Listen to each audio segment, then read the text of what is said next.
You're about to listen to TADPOG. Tyler and Dave play old games. It's a comedy video game podcast. We would like to stress that the hosts are not experts and are really just very crass commentators.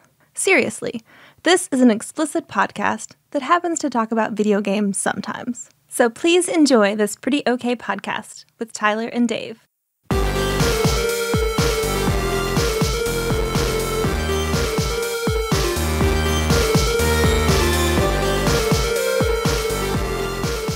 Hello, Internet, and welcome to another TADPOG podcast.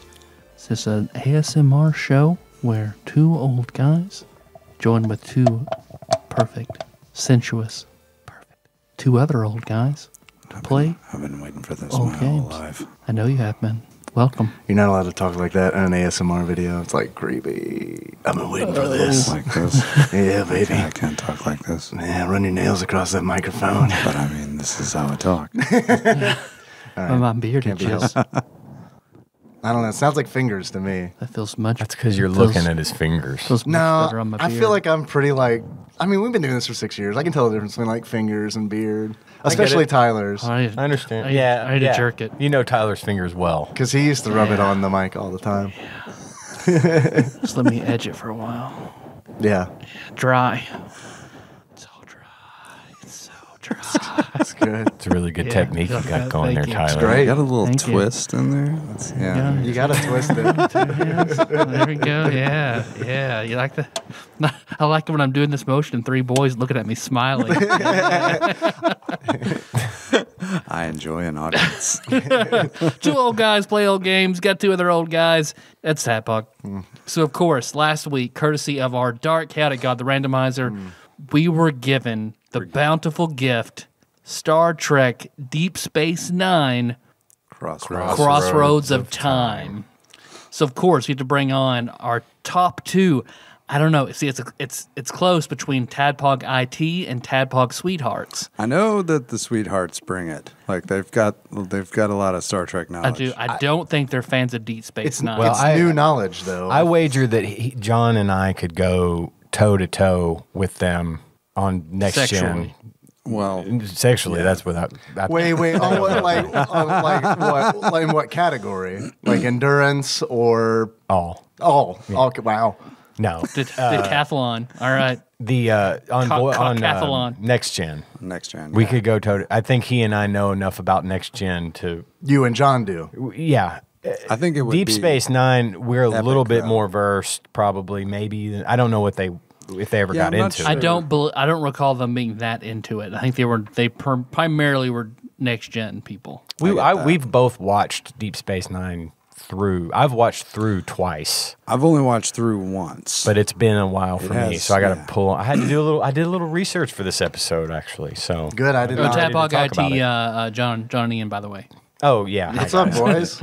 Welcome. if you didn't know, I'm blessed to have you guys back on this quickly. So soon. It's been So like soon. 2 weeks since we were here. Yeah. it's crazy. This might be the closest I have ever appeared. Like Yeah. and since I was here, Back to back. back to back, Back to hump to back. Well, before we dive into just all this succulent glory that is Deep Space Nine, Next Generation, no, Deep Space Nine, Yeah, Deep Space Nine. Crossroads Crossroads of Time. There we go. We got this package. Got this package down here. It's a big It's a one. big package. It looks. Oh, it's so big. It's very big. That's what Tyler was stroking. It looks like, yeah, That it big looks like package. this package would stretch tearing the fuck out, is what it looks like. It's what it looks like. Might hurt a little. Might hurt. And then it would leave her. But still, we got a note in the package. I'm adding to your impending Capcom giveaway, plus some swag for the TADPOG studio. P.S. Mario 2 is a national treasure. Suck it, Micah. From Mastermold. Yeah, Super Mario Brothers 2 is like the best Mario Brothers. I believe it is highly, highly undervalued, underrated. I do like it very much. But I like Zelda 2 very, very much. I feel sorry, I like think you it mean and Zelda Zorlda. 2. Zorlda? Zorldo. Princess Zorlda? I enjoyed. You said Super Mario Man, 2. There's a Yeah. lot of shit in that Yeah, I like box. that game. It was the shit. The first thing, 2 items I'm going to pull out that look fucking sweet as hell. Ooh. are two 8-bit Simon that's Belmont awesome. from Castlevania 2. Nope, regular Castlevania. I apologize. Classic. Yeah, Nice. wow, From that's awesome. for the Castlevania Dracula X Chronicles collection. Wow. Okay, that's awesome. Mike, damn, that's Yeah. fucking Have a look at sweet. these Yeah, guys. thanks, dude. That is Here, really cool. Here, I think they're both the same, right? I think so. Yep. So, This is stage. It says stage 3, and it's actually the Yeah. card behind the character is showing stage 3. Awesome. A little Fucking Simon lunchbox. Belmont. Oh, that's dope. Here is a 30th anniversary Capcom lunchbox. Ooh. Whoa. Does that have a thermos in it? Sounds like it might. Oh yes, it does. Complete Oh, with that's thermos. Sweet. I will put pictures of this on the Instagram. But is there SpaghettiOs in the thermos? That's what I want to know. It does. It smells like it. I hope there is. It would be like Mike to put something in this. Nope, empty. Oh well, can't have everything. Missed opportunity. SpaghettiOs would have been pretty killer. Man, those things haven't changed at all. Nope. Like those lunch boxes, the handle, the latch, the thermos, And everything. Pass SpaghettiOs. this over Exactly the John's same. way. It's not past the last one. It's got all the characters. Yeah, this is a sweet ass lunchbox. Wow. It's shiny. Yeah, for real. High gloss. 2 more objects in here. In boxes. Oh, Here is a. it's nice. This is a gorgeous Nice. Odie from Garfield pop vinyl. I really like that. That's The this eyes. That's how Funko Pop. It's from the Coraline universe. Funko thing. Coraline Garfield. Dude, I really dig that, and I'm assuming probably the second one is yes. Normal. Close. Everybody's There's not a favorite. normal. Normal. Garfield. Yeah, Nice. That's sweet. There's only 2 in the collection. That is just Garfield and Odie. super cool. For now. For now. Those- I want to see Cthulhu Garfield. Get me on that Arbuckle collection. Pop. Yeah. Yeah, That's what I want. Where's John That's what an at? Arbuckle Pop. Shit, I'd take John's normal. way. I Fuck yeah, normal. love me some normal. How you gonna not like I'm normal? gonna take Timmy's Marlene. Yeah. Yeah. Mm-hmm. I like your idea. I want the Cthulhu. I want the Cthulhu Garfield. Funko Pop. That's big enough now that I feel like they'd have an audience for it. It'll say "I'm sorry, John" on the box Yeah, absolutely. with a thought bubble. I'm sorry, John. From the I'm Sorry John series of Funko Pops. Exactly. We do have one food here to try. The Grippo's hot and spicy no. flavored popcorn. This was sent in to us by right? one That John Shake Turley? brought those a long time ago. We had tried them on the show, but Oh, I'm you have? happy to try Okay. them again. I didn't know. I just thought they were here. I just brought them for us to snack on. And so this is the Grippos. I know Dave is a Grippos fan. I love Grippos. Everything I've had from Spicy Grippo's good. flavored popcorn. Grippo's chips are awesome. My favorite might be their horseradish and cheddar. I think Yeah, that's- They have Actually, a sweet yeah. mountain Those have a onion at bite. the gas station. Split milk onion is good too. They Those do. They have a good, horse- like, yeah, they not stick with you. overwhelming horseradish, but like Man, you just can, enough. You can Gets in your smell nose. this. Yeah. Like, Ian, do you want Yeah. the hot and spicy popcorn? It's not because of the hot and spicy. It's Okay. because of the popcorn. Okay, Can't alright. do it. I I'm got you. afraid my tummy don't like it. I'll pass it back. Oh, I already ate one. I miss popcorn. oh, I like that. It is good, I like it. It is very different from the Smart Food Flamin' Hot Cheddar. It's kind of Popcorn. sweet. What is There's a little Smart Food? sweetness to it. Is that like a store brand from? That's the black box of white cheddar, black bag of white cheddar popcorn. I don't you know. You tried some last. We were. Oh, then I have seen it. Yeah, I don't. Yeah, I'll take more. Thanks. Yeah, it's weird. When I'm at someone's house, I don't really look at like the or if it's something I don't recognize, I don't like really look into it. Like, what's this brand? It's always like, this popcorn's really, really good. I'll never be able to buy any in the future because I have no idea what kind it is. I had that at Sean Miller's house. I'm good, thank you, man. And realized I ate about 3 containers of expired yogurt for not thoroughly looking at what I was eating. Because I told you the next felt morning, he's great the like, next "You day." ate that shit, man? Why'd you do that?" I mean, why was it thanks, still but- in your fridge then if you knew? Oh shit, a postcard. Postcard. I got a postcard in a minute. The big island of Hawaii. Oh boy. Aloha, boys. I'm gonna have to get my flashlight out on this one. I'm sorry, your flashlight? My flashlight. Just the sleeve, though. We drink out of the hard part, as was established.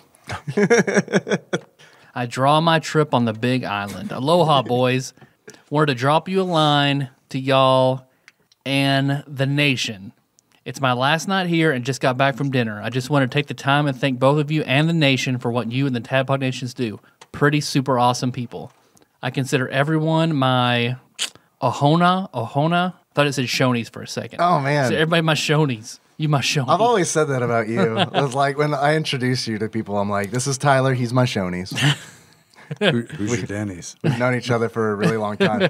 No one needs a Denny's. No, just kidding. Just kidding. That was an easy dunk on Denny's. I like Denny's. I don't know why I did that. I miss Denny's. Much love, the Weidenhammer family. Oh, nice. Weidenhammer. He spelled out phonetically for us.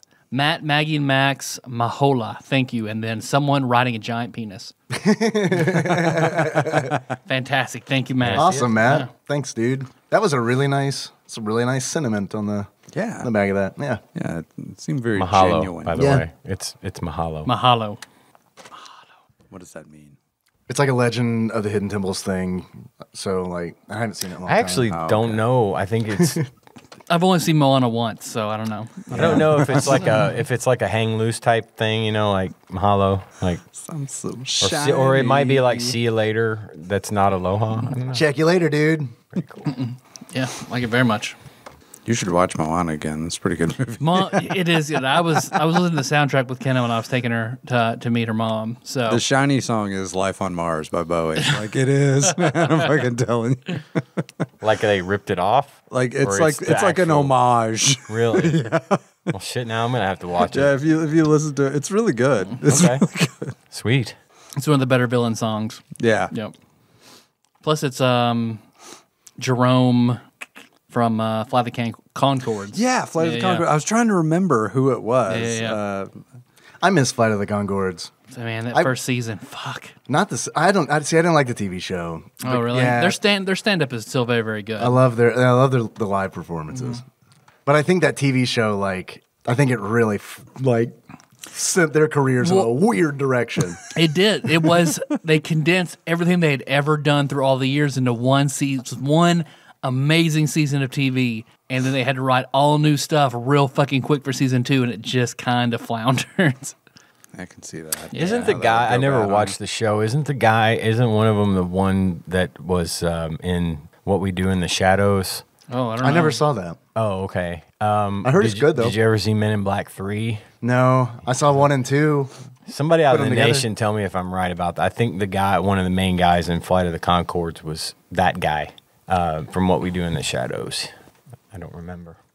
Or I shouldn't say I don't remember. I just don't know. Cause I wanted to see Men in Black 3 just to, collect them all kind of thing. But that's just one of the many movies on the list of things I Yeah. want to see. What's Like the- 20 what's- fucking It stands Marvel up there. movies that I still want to see. So. What's the most recent one? Is it MIB International? Oh, International. I haven't seen that one yet. I've heard it is not good, but The trailer. the I one thought the I'm trailer looked good. When I saw it. I'll watch it when it comes out, and Yeah. I'll weigh in on it. It's got, because I'm excited to see it. Actually, It's got Captain Kirk's dad in it, right? Chris Daddy Pine. Kirk? Yeah, Chris Pine is in it. No. It's It's got not. Thor in it. It's Thor. It's, Yeah. I call him Sam Captain Thor. Kirk's dad. We noticed. I love Because that's he was right. George Kirk in the 2009 Star Trek reboot. Thank Man, you. The That's smile on your face when you said that was just like a kid in fucking opening a Christmas was present. really good. That's what I call it. You're all gonna laugh. Wait for it. And you did. There we go. Scott Bakula is Captain Archer, and he is Chris George. Hemsworth. Chris It's Chris Hemsworth. Hemsworth. Chris Hemsworth If you're is gonna- Captain Kirk's dad. Yeah. Of I forgot all Kirk's about dad that. fame. It's funny because that was in 2009. He's like all skinny. He's Yeah, super. he not all is. He jacked hasn't like gotten he is all in thored up yet. Yeah. Yeah, that is weird. I need He's to go back supposed to and come watch back that. in the next one. I've heard, Yeah, they I've can do heard, like a but time then travel I've thing. also heard that Tarantino is going to be doing one, and like, man, William Shatner had like the. Sorry, I'm going to turn this into like Star Yeah. Trek. That's why you're here. Yeah, that's true. That's why you're- William That's true. Shatner had the best quote. He said, "He said, yeah, no, I think you could. I think you could absolutely make that movie. You could probably use the energy of Gene Roddenberry rotating in his grave to do it."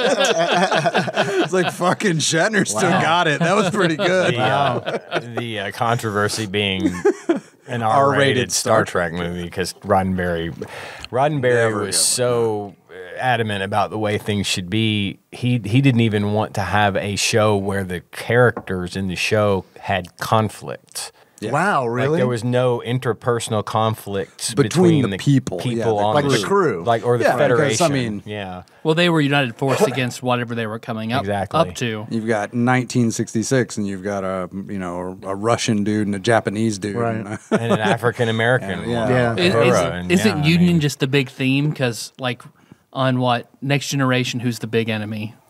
the Borg end up being Yeah, the big Borg, enemy. and then in what Deep Space Nine, then there's a Borg, the person on the it's ship. more the, No, that's the Voyager. Dominion. Voyager. That's, yeah. Yeah, but one of the crew of Voyager ultimately is a Borg that they find. She's coming back in Picard. I know. Voyager ends up in a far distant part of the galaxy, which is at maximum warp. They say it would take 70 them plus 75 years. years to get home if they never stopped. That's how far out they are at like warp 9.9 or whatever. Anyway, while they're out there, they find a human woman who had been assimilated by the Borg and sort of reverse that process, and then they integrate her into as part of the crew. Is that she like- was taken when she was a child? Her parents were killed or assimilated, and she was taken as a child and assimilated, and then grew up. And then they took her and brought her on board and fixed her up. I thought maybe that was like the Borg strategy. Her name was 7 of 9. Where they're like, we're just going to fire random Borgs at like all the different directions of the universe. It would be a good strat. In case we get like kind of like wiped out, then Right. we got that one. or what? What's What is Worf? Klingon? Klingon. Klingons in the OG original, are the yeah. enemy. They're So the the Next enemy. Generation, they're allies. Tenuous allies. Yeah. Okay. I mean, they're definitely They're not at war. allied. They're not at war with the Klingons, but Worf is sort of a, what do you call it? almost like a an one-off. ambassador. Well, kinda mainly thing. because he was rescued. Like, he was on like a Klingon outpost as a child, and that outpost was attacked by Romulans. And what really set the whole peace thing is a Federation ship came to aid the Klingon outpost that was being attacked by the Romulans and rescued some of the Klingons. And that's kind of what put things in the next gen. Okay. This happened put right before with Next Romulans Gen. are still enemies. Yeah. Romulans are, they're Yeah. just- This show is like just space politics. It is, a like, lot, It but- really is just space politics. There's a lot of it. Yeah. And you could consider the Romulans the equivalent of like Soviet Russia. Like there's a Cold War between the Federation and the Romulan Empire where there's no open hostilities at the moment. There's no open war, but there's a neutral zone that divides their sectors of space that And you just don't- cannot cross the neutral zone. You can't even go into the neutral zone, and each side has like outposts monitoring on the the edge. neutral zone. So if you have a Federation ship that crosses into the neutral zone, It's war. it's not fair necessarily game. war, but it could very easily become a precursor to war because immediately, you'll have 5 Romulan ships that'll decloak and come out and say, "Why are you here?" Right. Blah blah. So the tension between the Federation and the Romulans is very 1980s Soviet United States relations that it could all fucking go wrong at any moment. Well, At any iteration of Star Trek, if there are a Romulan on board, like a Romulan member, there are a couple of, never a crew member, but there are a couple of episodes where the reverse is kind of true. Also, at one point, one of the crew of the Enterprise in Next Generation serves as a spy and dresses up like what the Tal Shiar is like, sort of the KGB, like the CIA of the Romulans. But they have to put her on board the ship, and so she serves on the ship. And then at some point of the Next Gen, they do deal a lot with Romulan stuff. And at one point, there's one episode where they all work together, but time is in a weird loop. It's moving so infinitesimally slow that it seems like it's not moving, but it's moving, and it's moving towards the destruction of both the Enterprise and a Romulan ship, and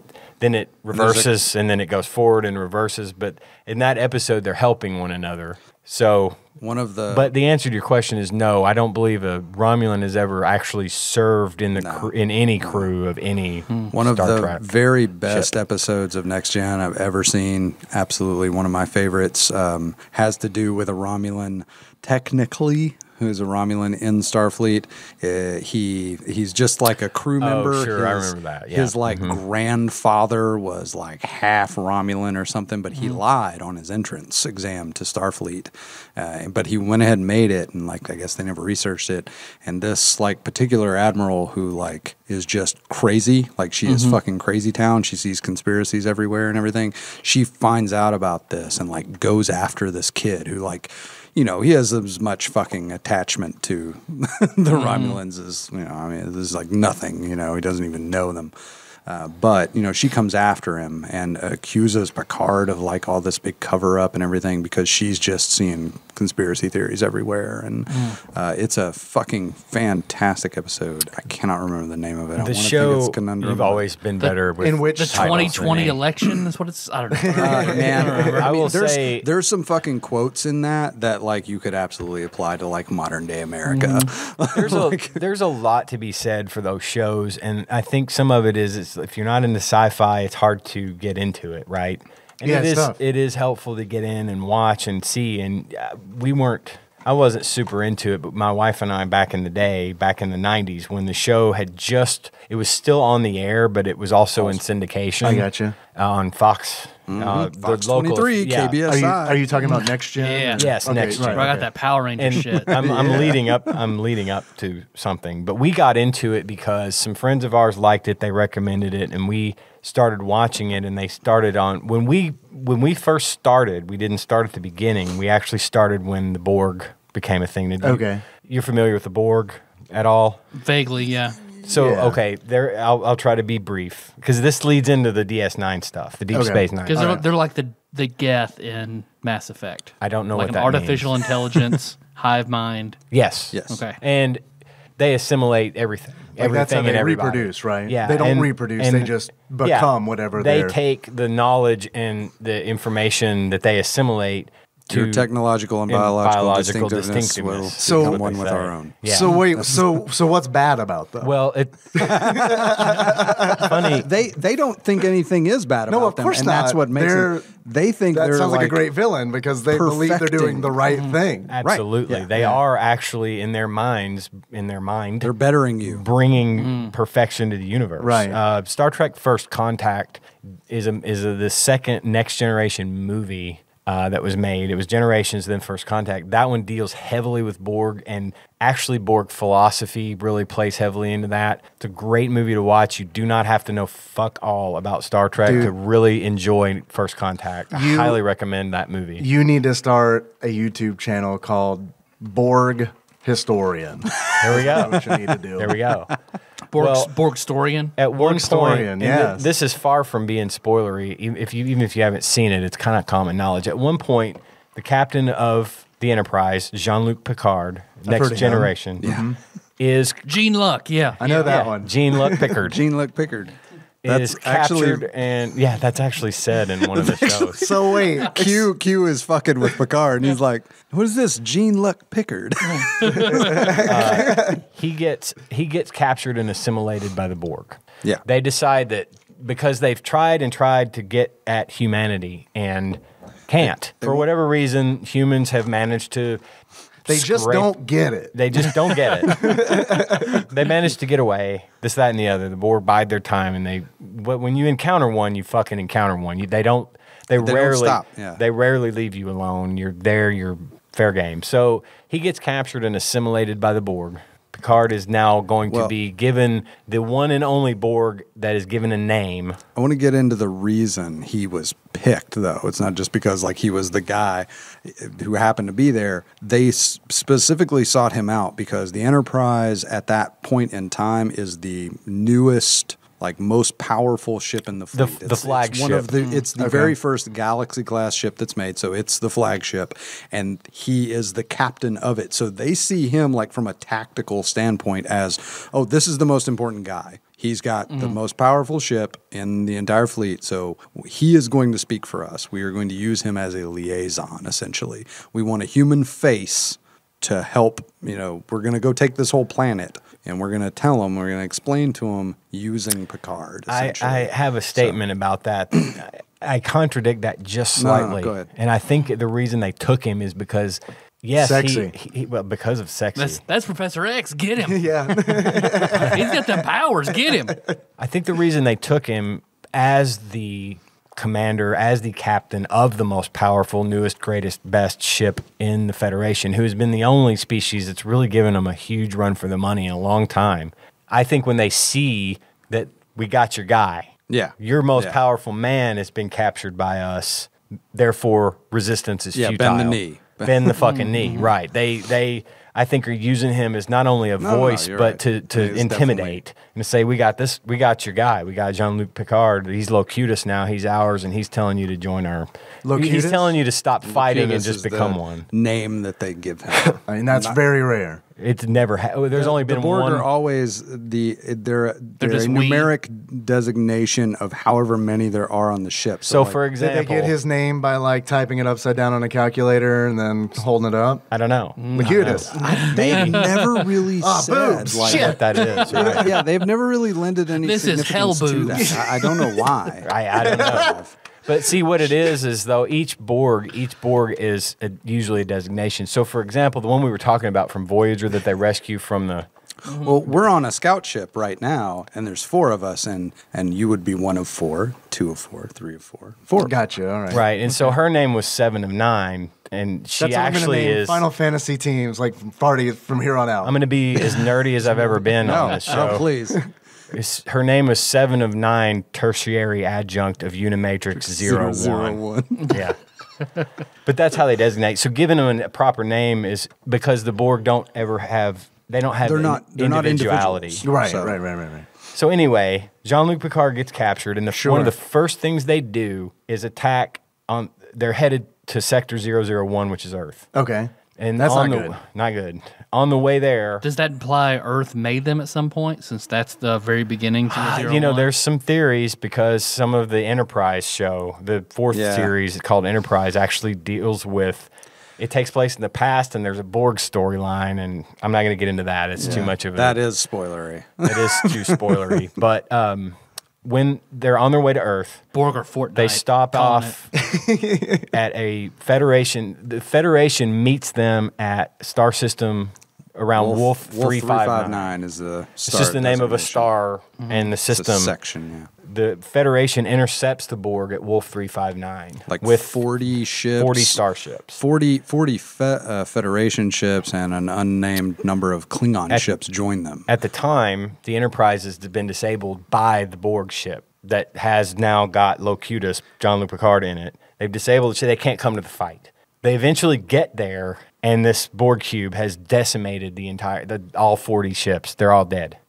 Everybody's dead, pretty much. Tens of thousands of people, just like it was nothing. Like they walked On one of those ships, the USS Saratoga, the first officer is Benjamin Sisko. All right. He's the main character. commander at the time. The game I played. He's a commander on Deep Space Nine. He did. As well. All right. He did. He's Yeah, I good. like He's that. good. He's great. He's a commander on Deep Space Nine as well until season 5 when they promote him to captain. Finally, Just it's fucking FYI. bullshit. By the way, So, also on board that ship was his wife and son. Right. His wife died. Yeah. In the battle. And like he couldn't save her. Like He could not. that's like really important. I feel like could 'cause not have happened. And also he very personally holds Captain Picard, who is later rescued and deborged, but always still has the sense of the Borg's collective in his head. But he gets saved and brought back to normal, so to speak. But Captain, then Commander Sisko, harbors a deep-seated resentment against Jean-Luc Picard because at the time, that guy happened to be the one leading the Borg cube that destroyed everything that meant anything. I thought that Right. was really cool. Like I watched the first episode, which was like really, I guess, 2 episodes in one. It's like a really long. Yeah, it's episode. a 2-parter. Yeah. I was watching it and It's laid called a lot of Emissary. groundwork. yeah, I think Emissary. Yeah, I Yeah. think that's right. So it's like it was one of those where it's like I'm leveling Blue Mage in Final Fantasy 14 and I'm watching Deep Space Nine on the other monitor, and it's like this is the way to do this. If I'm going to watch Star Trek, like this is the way that I'm going to do it. And it's like I thought that was really cool that they do a good job of like taking the bits that like random guy on the street might know about Star Trek and Yeah. pulling Sure. those threads. You know what I mean? Like it's not like a deep Now- cut. It's like this is a thing that most people know has happened in Star Well, Trek. at no point though do you know about Cisco until Deep Space Nine comes out. You don't find out that he was on the Saratoga until you watch Deep Space Nine. Oh, okay. So They give you that. They added in, that. and Okay. they add shit! that in. No wonder. Now, is Deep Space Nine? Is that like his first appearance? Yes. Okay. Yes. So now there's a little more backstory. This is about Deep Space Nine. Yeah, yeah. There are two other races that factor in here: the Bajorans and the Cardassians. Okay, and the Cardassians are like, Bjorns and Kardashians. Got it. yeah, the Bajorans are like had been up to the point where all this starts to take place of very peaceful, kind of stay out of it, religious, very super uber religious people. But the Cardassians, very Warlike. They're very warlike, evil, mean. Like so far, easily the worst of the worst. I mean, they put all the other kind of baddies to shame in their politics, their spies. They're like the Klingons in that they're very warlike, but they don't have the honor. Like Klingons are very honor bound, so like they're Yeah. a warrior race, but at the same time they're not just gonna fucking stab you in the back. They're like the noble Cardassians don't orcs. have that problem. I look at the Cardassians qualm as at being all. sort of a combination of the worst of Klingon, human, and Romulans all rolled into Yeah. one. Like They're everything. very deceptive. But they also are a very cultured, very beautiful people, except that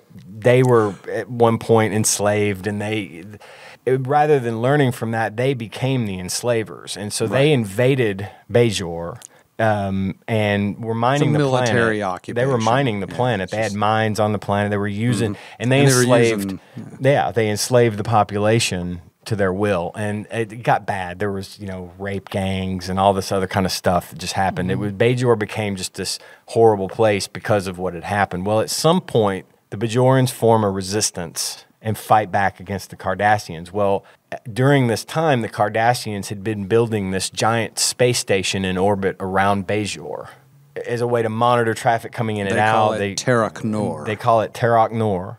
Well, the revolution happened, and the Bajorans managed to drive the Cardassians out. And as part of that deal, they ended up getting the space station. The problem Terok is Noir. the Terok Noir. Yeah. The problem is they didn't know how to run it.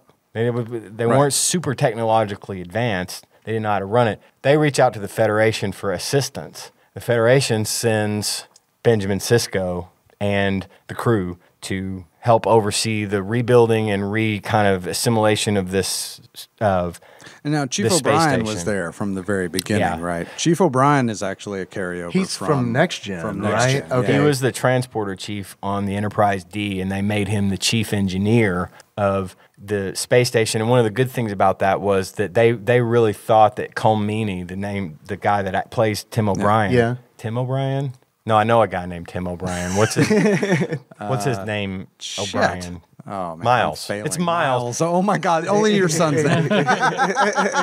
The look on his face. My God. That could have been a meme. That was pretty good. My oldest son's middle name is Wesley from Wesley Crusher. And my youngest son's name is Miles.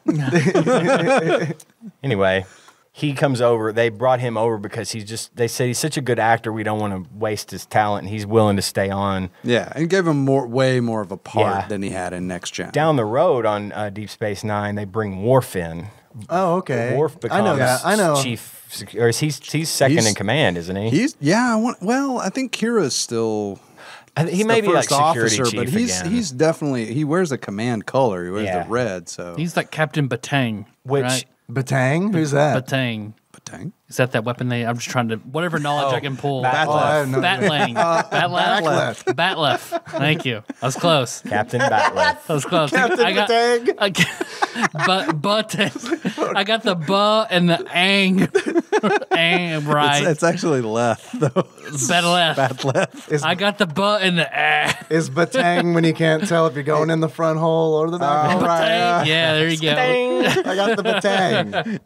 You hit the taint. It could go either way. Right? I was thinking of Batman's Batleth, the Batang. Sorry. Do you guys think Batman's a Klingon? Real question. No.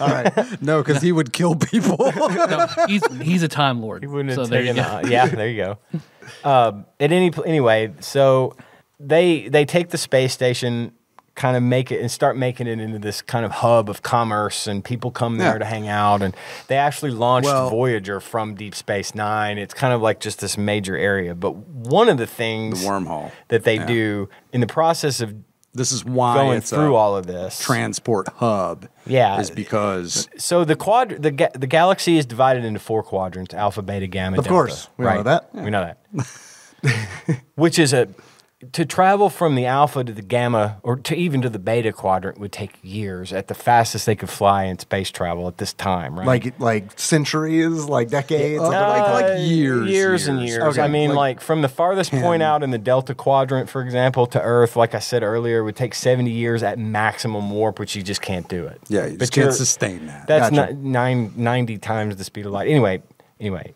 with what they find, eventually what they find is a wormhole, a stable Einstein-Rosen bridge between the Alpha quadrant and the Gamma quadrant, which is adjacent to the Alpha quadrant. But in terms of travel, you go through this wormhole. First of all, it's very rare that one be stable. Ultra rare. Usually it's like almost like a black hole. You can get torn to bits, right? But this is a stable wormhole. Nobody knows where it came from or how it got. Well, they get into it. They get into all but that at first, about it nobody being knows possibly constructed where that came because from it or is how. stable. Well, it's really weird because there's that scene where You're flying through the where they wormhole. fly through the Yeah. wormhole and then they land inside it, and like Cisco, right?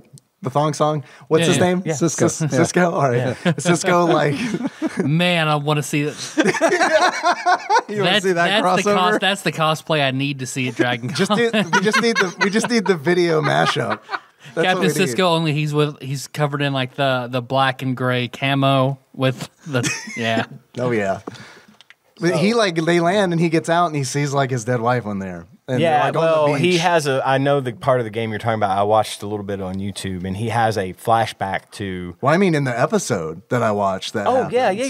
And Yeah. then like Dax gets out and it's like a storm for her, and then she gets shot and They're turns all- into energy. And I'm They're like, all having what the fuck's going on? Their like own experience. Is this the end of Tyler's Yeah. second game? What the fuck is this? But this thing is the only known stable wormhole, at least at this point, that exists. And so if the word gets out that there is actual quick travel between here and a whole slew of new planets and new peoples and new cultures and resources. and you can resources. trip out on your way, Exactly. which is like super important. But the thing that the game did that was kind of frustrating, among other many things. What that game? The game. Which one? Monopoly. Oh, it's Monopoly. Yeah. that's yeah, the yeah, one. yeah. When you land on You pilot. wormhole place. Yeah. Do not pass go. Do not collect 200 No, I credits. built a space station here. well, God damn it. speaking of getting in holes, Yeah. do you hear that, Dave? No. Oh, No, I don't.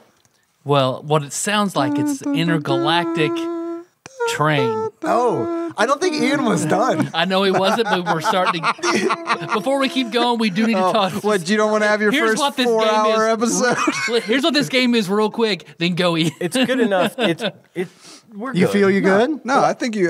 No, I want you to keep going. I want you to keep going. All there was left to say was this wormhole causes this. They move the space station out of orbit and closer to the wormhole, and now it becomes kind of an outpost for the Federation. like a truck and stop, right? It is. It is exactly what it is. It's got a fucking bar. It's got okay. Number one, why I like Deep Space Nine so much, as opposed I love Next Gen. I'm a huge Next Gen fan. Here's why DS9 is awesome, Dude, I love you, and I am going to let you finish. No, but no, not Kanye. You've been trying to get me like into Star Trek for like a really long time. Yeah. And it's like I started watching Deep Space Nine, and I was like, outside of the original series, which I fucking just love to watch because it's ridiculous. Oh, absolutely. That's why everybody loves I that love shit. it. But it's like I almost count that as not Star Trek. Almost like I get it. Like, that's the beginning. It's a space western. Right. Which turns out I really want that, you know? And it's like next gen is like, this is not a space This western. is the natural evolution of Cowboy Bebop. This is the news. But you know? Deep That's- Space Nine is very much a Right, space right. western, And and when that I- was the intention. That was Yes. part of the intention And when that- they made the show. And that's my point. When I started watching it, I was like, okay, I can probably get into this one because technically they are in space doing space shit, but they're also pretty much like in a bar. Yeah. Yeah. Yeah, you got Quark's Bar, you got holosuites, which back on the Enterprise you had holodecks, which are these, spaces you could go in where basically it's holograms, but they have matter so you can touch them and they feel real and everything feels Oh, man, I real, can't right? wait for that. Well, Me neither. you got on Deep Space Nine, they don't have holodecks, they have holosuites. And I'll let you think about what those are used Yeah. for. The batang. They're like they're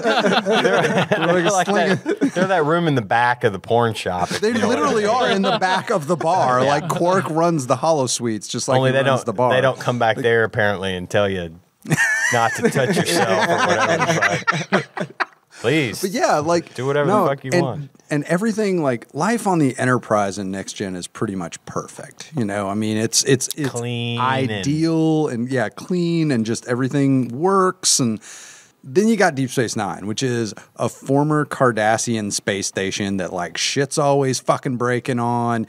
You've got the promenade level, which is just where people roll in. Like, the ships will fucking dock there because they've been out in space for fucking weeks. And like, they'll fucking come in and want to drink and want to use the holosuites and want to fucking, just do whatever. Okay. And it's gritty and dirty and I can see why it's- this- And everyone hates each other. They really do. Oh, and there's Everybody lots of hates each beef. other. Yeah, there's lots of beef. There's beef between the Starfleet people and the Bajorans that run the station because the station is basically like 50-50.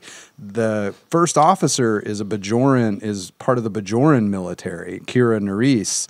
And then, Cisco is technically the guy in charge, but she's the first officer for a reason. Like, it's supposed to be like a split operation. Yeah, Half they make Bajoran, sure the Bajorans half have Starfleet. their say in what happens on the ship because technically it's our space station. We don't know how to run it, but it's ours. Right, and a lot of times they butt heads, like internally. They'll have. It some sounds conflict. And sounds it's- good. This sounds appealing to me, and I can understand why.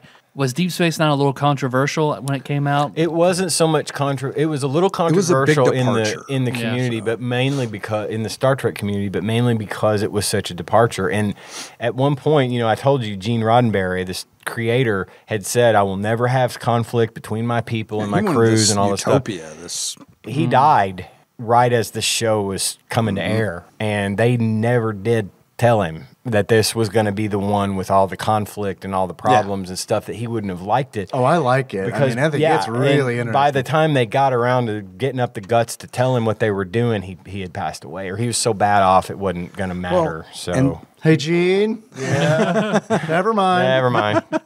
And so, like the big bad in Next Gen is definitely the Borg, for sure. The big bad in Deep Space Nine, and I don't know that they necessarily get into this in the game. Is ourselves. Not quite. Sometimes. Is Echo the Dolphin. But the big bad is the Dominion. The Dominion is they're basically the big power on the other side of the wormhole. And they are some bad motherfuckers. They are, And you never see them at first. For the longest time, you don't see the Dominion. You see their military, the Jem'Hadar. Jem'Hadar, and then their emissaries, the Verta. Yes, yeah. They're Vorta. Thank you. But you never really see them. You just know that they are called the Dominion for a reason. They straight up dominated that quadrant. Everybody is subservient to the Dominion. They have locked it down. There are no, this federation and that alliance. There are some planets that are like not controlled by the Dominion, but they're the outliers. Yeah. They're not the ones that are, right there. You gotta get to one of those, But I don't even know that the game. I don't think it does because it was like What game? I don't know. Do you hear that? Which one? I think it sounds. I hear a wormhole opening. Whatever that sounds. It sounds like patang. I do hear that. Thank you, Ian. That is how it goes. It's like you see it, patang. Which, of course, ushers in a segment. Let's go ahead and get this out of the way. Do it. So we can. We're derailing. Yeah. Or, No. Or derailing. No. It's only been 45 minutes. No. It's fine. This is this. Thank you for being here because this is the meat of the podcast. Okay. Yeah, for real. Oh man, y'all are Star Trek. standards are low. Yeah. Patang. You listen, right? But I do. Wayne's World. Zang. Zang. Camera 1, camera 2. All right, read the fucking thing. Okay, guys. Star Trek, Deep Space Nine, Crossroads of Time is a 1995 action-adventure video game for the Genesis and Super NES platforms, based on the television series Star Trek, Deep Space Nine, period. Critics praise the game's authentic recreation of the look and feel of the TV series. Does everything look exactly the same in the TV series? Yes, it does. No, it actually really does. Because that was my experience of the game is like running around being like, is this a door? Press up. Is this a door? Press up. Is this a door? I know. Press up. Here's a hyperlift. Okay, here's a. Oh, yeah. Like just the little bit that I watched, man, Cisco's getting that cardio in. Yeah. Oh, Holy shit. You never see a motherfucker move on the station like that. And my man can jump. I know, right? mean, he can dunk, I'm pretty sure. Oh, easily. That's why I don't know. I know Star Trek in theory. I just know what I've heard. I've never really watched any Star Trek ever except the first 2 movies, modern movies. Yeah, the which I did movies. highly enjoy. Fuck, but yeah, I don't great. really know anything about it. So when I sat down and turned this on, immediately I'm just like, fuck, I'm out. I'm fucking out. Because one, I feel like it's important to understand and enjoy this game. You have to know Star Trek, which, okay, I don't. Sometimes it's not so important, but I start playing this game, and it is probably my least favorite genre of video game in that it is a cinematic platformer. And we have not had to touch a cinematic platformer In a long time. Probably I think since like Out of This World. Abe's Abe's Odyssey. Yep.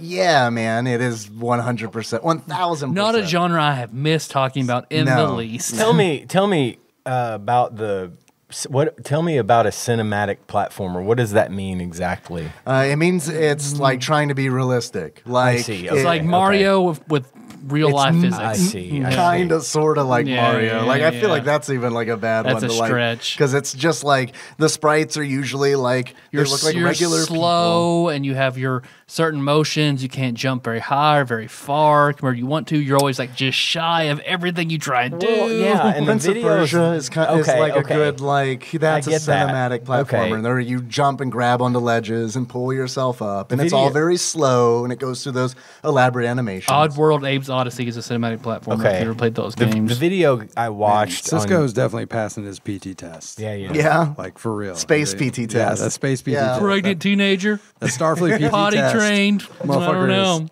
Are you motherfucker is PT? buff. He can pull himself up on those ledges just constantly. Super Do like fast. 1,000,000 chin-ups. Like just- Does he not do that in this TV show? I only saw the one episode. Like, man. later on, it's just like, oh, it's the pull-up episode. yeah. There is an episode like that. No, there's not. I don't. I watched YouTube videos of it. Yeah, and Me too.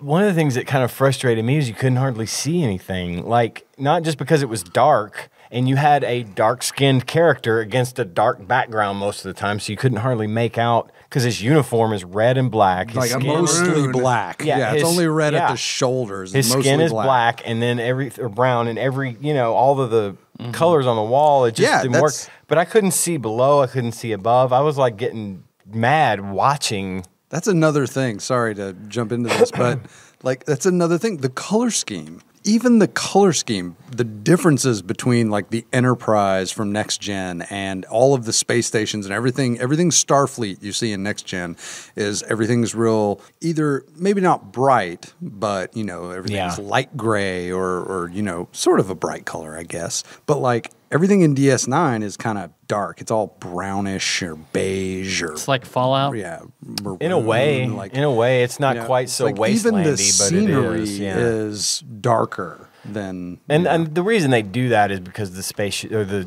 'Cause it's station was Cardassian. built by Cardassians who have that sort of Their dark. and aesthetic. it gives like sort thematic of. contrast, too. Like, Yeah. I So mean, we've that's like got- a conscious does. decision, yeah. So you've got Kirk, middle-aged white guy. Yep. So and then after that you've got Picard, middle-aged white guy. Then you've got Cisco after that, right? Middle-aged black guy. Yeah. So he's the first person of color. he's pretty young at the beginning of Deep Space Nine. Okay. I guess I don't know. Do you think? He is like. I remember when I saw him, I was like middle aged. I was like, man, he's got a dad bod. This is great. You know, it's like I feel like I could be on Star Trek. I put him in middle aged. Yeah, At the beginning. I Well, mean, he then- was then- obviously. I don't think he was quite that old, younger, but- Then you compared have to what he's now. Archer, middle-aged white guy. Yeah, yeah.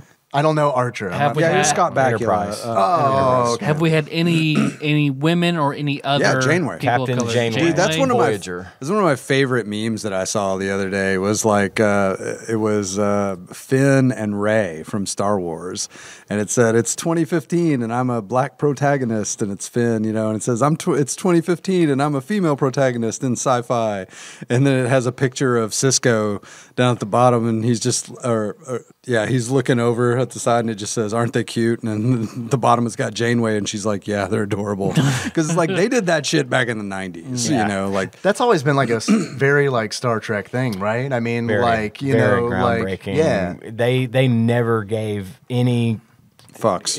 fucks about it. They wanted the best people for the roles. They even back in the 60s, they weren't looking Right. specifically to bring a black woman onto TV and have a major role. They just brought her in because she was good at what she did, and she looked good in a miniskirt. Probably, I mean, that Michelle probably Nichols had was hot something to in do the with 60s. it. That's But another reason that they've I like always- original series is the fact that Them uniforms. yeah, they're like wow, all right, Well, okay. skirts or something. All right. Yeah, I'm not Okay. gonna lie, but they've always been very It's a diverse. utopia. We always show a little bit of pussy. You're right. Just a little, You're right. Just a tasteful smidge. amount of lip. Yeah. That's what we do. Yeah. But yes, traditionally Star Trek has been very diverse and has never made a big deal about it. Yeah. That's what I really like is that they've never, okay, fine. Yes, was the guy that played Benjamin Sisko, whose name eludes me right now. Avery Brooks. Yes, thank you. And he was fresh off of American History X. I don't know if you remember Oh, him. wow. He was the guy in American History X. Holy He was the shit. teacher, the principal of Edward. Oh my god, dude. Norton. Well, there's Norton, but the younger one that was in Terminator Furlong. 2, Furlong. Yeah, Edward Furlong. And yeah, he was both of their teachers. But That's right. what I was getting at was you'll see Avery Brooks at the time when they launched the series on the cover of TV Guide. And yes, the article will mention this is the first African-American commander/captain leading role we've ever had when Voyager came out. Captain Janeway, Yeah. very It was a first big deal. female captain. When did Voyager come out? It was like 98. okay, all right. Late, thought it was late earlier. 90s. I thought Maybe it was like 95 or 96. because I think they crossed the millennium by a couple of years. Didn't they? Yeah. Oh, okay. But anyway, and she was on the cover of TV Guide as the first female captain, blah, blah, blah. But the series itself, while they were obviously doing it on purpose, didn't make a big fucking Yeah. deal. Like in the show, you never hear them. Nobody say- ever questions Janeway's Exactly. command abilities Right, because exactly. she's female or anything. And that's Like, what's always been my. No one mentions the miniskirts? There's in next gen. There's some miniskirts from time to time. at the beginning, yeah, in the first few There's seasons. callbacks to those old uniforms, but going after that, most of the women wear pants. If I'm being honest, and that's whatever. Yeah. Wear your pants. I don't care, but Look. you look better in the miniskirt. I'm sorry. The science fiction is so like, and I mean this in the nicest way possible. The science fiction in Star Trek is so like crusty, where it's like, and I don't mean that like it's old and busted. It's just like really hard to penetrate that surface. Where it's like any nicety where like someone fights a guy in a rubber suit, or there's like quite a bit of leg showing. It's like, all right, this is. All right, I can ease into this one. there are plenty of anime trappings in this Star Trek. Oh, you know. yeah. At the end of the day, Deep Space Nine would appeal to you two probably the most out of all of them because We like it dirty. That's true. Yeah. It's just because And deep. And like It's very even Together we're drama-focused. Deep Space Nine. Reach Deep Space 4.5, and then together we're Deep Space Nine. I feel like even a lot of the like topical stuff in the show was just darker. Like the whole thing with the Dominion and the Jem'Hadar. The Dominion kept the Jem'Hadar is like the military wing of the Dominion. They're the soldiers, and they're badass. They're fucking ruthless and they're like unstoppable. They've got tech that we can't possibly imagine at this point in the Star Trek universe. They're using weapons that just, Most of all, But which is the farthest in the future? Voyager? Yes. Voyager, yeah, technically, just because they all ran 7 seasons. So like Next Gen ran If 7 you're talking seasons. about TV shows, I just mean where it is set in Star Trek Oh. continuity, which is the furthest in the future. TV shows, or are you counting movies? Oh, anything. Sure, lay it on me. The Nemesis would be the latest thing, like the Yeah. last in But that continuity. Deep Space Nine and Voyager, It's a movie. and Next Gen pretty much all are in a very similar time They period. run together, Oh, okay. like on Next Gen. They overlap. The I was series gonna actually ask, like, overlapped do they by all- a year. Like, What how does it often? next gen overlaps with the original, right? Because Bones is on like the very first episode of Oh, Next no, Gen. no. I mean, Well, yeah, they it's mean about- running consecutively, like on the air at the same time, right?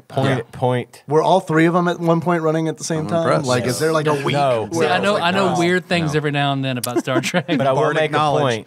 Technically, Next Gen and the original series did cross paths because of Star Trek Generations, the movie. Oh, Is that where Kirk and yeah, you're Picard right. are Kirk comes eventually back. together? Yeah, he's So caught- it does caught in a- it does count at some point. Captain Picard meets Captain Kirk. So there right. you have it. But as far as timeline is concerned, Star Trek Nemesis, the movie, is the latest in the whole shebang. It's the last thing to happen. Now there's a new series coming on CBS All Access called Picard, and it picks up 20 years after Next Gen ends with Captain Picard and his family. Captain Picard's family runs a vineyard in France. And He's from France. this all goes back to him being assimilated by the Borg.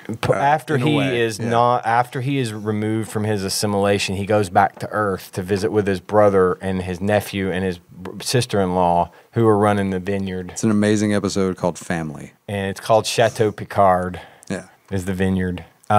Anyway, him and his brother down the road, I'm not going to spoil the thing. Okay, all right. But down the road, when Picard sort of leaves Starfleet, he goes to run the vineyard. And this show takes place.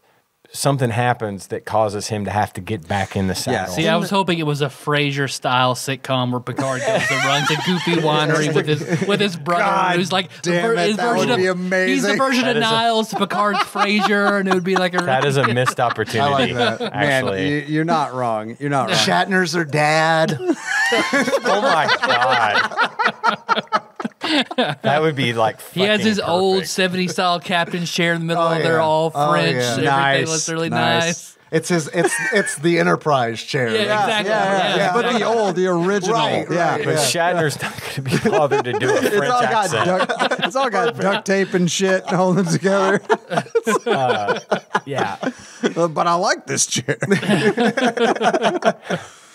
A but Borg anyway. dog. Why not? Anyway, Did the at Borgs some have point, dogs? A Dorg. That's what we'll call I think it. the Borg ever assimilate animals. They Okay, should. so in Picard though, and this is not giving anything away. It's in the like teaser trailer for the show. Like he says, I came back here, I did this, but it just never felt right, and it kind of shows him kind of going back. I feel We like. believe that it's. You've seen the new Star Trek reboots, right? The Star Trek movies? and Into Darkness. Yep. Yeah. So the scene we were talking about with Thor, with Chris George Kirk. Hemsworth, that's they call that the Kelvin timeline because the events that happened. He was the captain or the first officer of the USS Kelvin at the beginning of that movie, the ship that got blown Right, up. right, And he yes. flies it right into that back of that Romulan right. ship. Because they don't have anything that can possibly stand up. But that to it, shouldn't so have they happened, just- though, Exactly. because the Romulans messed with Exactly. the timeline. And Well, No. what happened basically caused Well, yeah. an alternate timeline. Right. Which So is the called cinematic Kelvin universe is timeline. entirely different than the TV series. Yeah, well, apparently, so the cinematic and TV series universes are all on the same timeline until you break it off for the new movies, which spawn a different timeline, but everything else in the original timeline moves forward, okay? Apparently, this Picard series is supposed to deal with the events that happened in this timeline whenever the Romulan ship and Spock's ship left, suddenly vanished, and the destruction of Romulus. And that ties the two timelines together Okay. in a way. Yeah, it gets a little deep. acknowledges what it does is it sort of acknowledges that the other That shit timeline happened. but not to Picard, not to them. They're all still in the original timeline, so they're kind of taking us back to. And he's got to go back. I don't know obviously the plot of everything, But at some point, he's revisited by old members of the Next Gen crew. Riker's going to be in it. Yeah. Deanna I've Troi heard has a lot signed of on the for Next it. Gen I people. think Michael Dorn, who plays Worf, has signed on for it. But most surprising was Data. Yeah. Which I don't want to spoil anything, but it's really good news that Data is in the show. And also the Borg girl I told you about, Seven of Nine, is in this show. And she has apparently been working with Starfleet this whole time and stuff. So, I mean, it's going to be a really neat way of tying all that together. And I would really love to see some of the DS9 characters in there. It would be great, yeah, if they could bring some of those into the fold. Yeah. The thing that I think is so interesting about Jerry Ryan's character, Seven of Nine, in Voyager, is she's one of the first she's people. from Heath? Well, yeah, she's from Heath High School. Really? She's from here. That's no joke. Like, she went to Heath High School. She graduated with my my health and physiology teacher Jeri. at my high school. Yeah. So her character is so interesting because she was assimilated at a super young age. So, like, when they de-assimilate her, when they remove all the Borg stuff, she doesn't know how to be a human at all. Like, you know, she's been a Borg her entire life. She so essentially takes the place of Data in Voyager, Yeah. whereas Data Yeah. was always seeking to be more human. She's having to also learn to be more human as time goes on. She sort of fills that role. You know? Okay. So like Nicole cosplayed for 1 year to Dragon Con, right? I don't know who she that's cosplayed awesome. as. I don't think it was Seven of Nine. Did she have a I thing remember around she had her eye? she said, yeah, I think the that's- part I remember. Or was it just Borg? No, Could have just been Borg. well, she had like spots. Oh, she Oh, was it Might have been Spots? Dax. She was probably Dax. Dax has the trill. The spots? The trill have Okay. the Dax. Maybe that's or what I'm the- thinking. Dax Spots. is in I think you're Deep thinking of Space Darcy. Nine. That's another thing. Thinking who? Darsa, I think. I kinda- think she cosplays as Seven of Nine. Oh, okay. I feel like the game missed a big opportunity to kind of give any kind of backstory to. No, they want you to come into this knowing what Deep Space Nine is. Like, Yeah. for In the sure. game, yeah. Like, Yeah. the game was Like, just like, because- you bought this because you watch Deep They Space assume Nine. that you If obviously know I that. turned this game on not knowing, I'd be like, why am I not Picard or Kirk? Right. Yeah. Well, and that sucks too because those characters in Deep Space Nine are really multidimensional. Like they're pretty deep characters. Like I saw just watching the little bit that I did, I saw Garrick and I saw like Cisco run up and talk to Garrick, and I'm like, they don't tell you anything about Garrick. You just see Garrick standing outside his. He's a it's- Cardassian it's that a lives Taylor. on a He's spaceship. He's like the prophet or whatever, right? No, that's No. Benjamin Sisko. Oh, he's the prophet. Yeah, Oh, Cisco's the shit. prophet. Okay, Yeah. all That's right. what they And he's the reluctant Bajorans about being it. super religious. Right, yeah. They dub Commander Sisko the prophet because he technically finds the wormhole and they think, oh my God, They see that this as is a our religious- prophet. I misunderstood Yeah, that. they see that as a Okay. religion. No, Garrick is a Cardassian defector. Oh, right, the one who He lives on the station. He's right. a tailor. He's a tailor. All right, He's right. But Taylor. he used to be a I don't know, I fucking- don't get it. He used to be Well, a sorry. spy for the That's the thing. Cardassians. Okay, that again. He's an this is- assassin the- who uses needles. the characters. You're Exactly. not too far off, honestly. The characters are really, really deep. We just wrote on a Deep Star Space Trek. Nine. You might have. We also wrote a sitcom. Yeah, a really good one if you guys will just hear us out. But Garrick is a former member of the Obsidian Order, which is basically like, imagine the NSA and the CIA rolled into one for the Cardassians. So he was like a bad guy. Yeah. You know? as But he a- had like a conscience, and he leaves. And or he's on- forced out, sort He's of. on It's- Deep Space Nine in exile. Like Yeah. other Cardassians look at him like he's just Oh, they scum don't of the like him. earth, Yes. on the bottom of their boot type thing. Scum of the Scum home of the planet of ga- the Cardassians. And he's Cardassia. one of the Cardassia. Scum of best Cardassia. characters. Yeah, he's one of the best characters because of that. Like he has this whole like backstory that's like, you know, he did some shit, but you don't know exactly what he did. He was definitely a spy, but you know, you don't know the intricacies And of he's it. got an agenda that works directly against the Cardassian Yeah. Empire, but he won't overtly come out and do it. He is the guy that he's He's a manipulator. manipulator. He's like the Leland Gaunt from Needful Things. How he pulling gets. strings. Did you ever Puppet see that master? movie? Yeah, in a way, he gets this person to do that and that person to do this, and he's Yeah. got just these little bits of information that he'll feed him to get the job done, and rarely gets his hands dirty, but easily one of the best characters in the entire Tell me show. about And they- Dax and her. She's an old man who had a worm okay. inside of him. There is and a- then- There's a trill. Yeah, it's the species Trill. called the Trill. Okay. They're The trill She is a or- trill. symbiotic. Yeah. They're a symbiotic. Please. No. After you. This is adorable. I've talked a lot more on this. Pretty No, sure. please go on, Niles. No, you, Fraser. Please.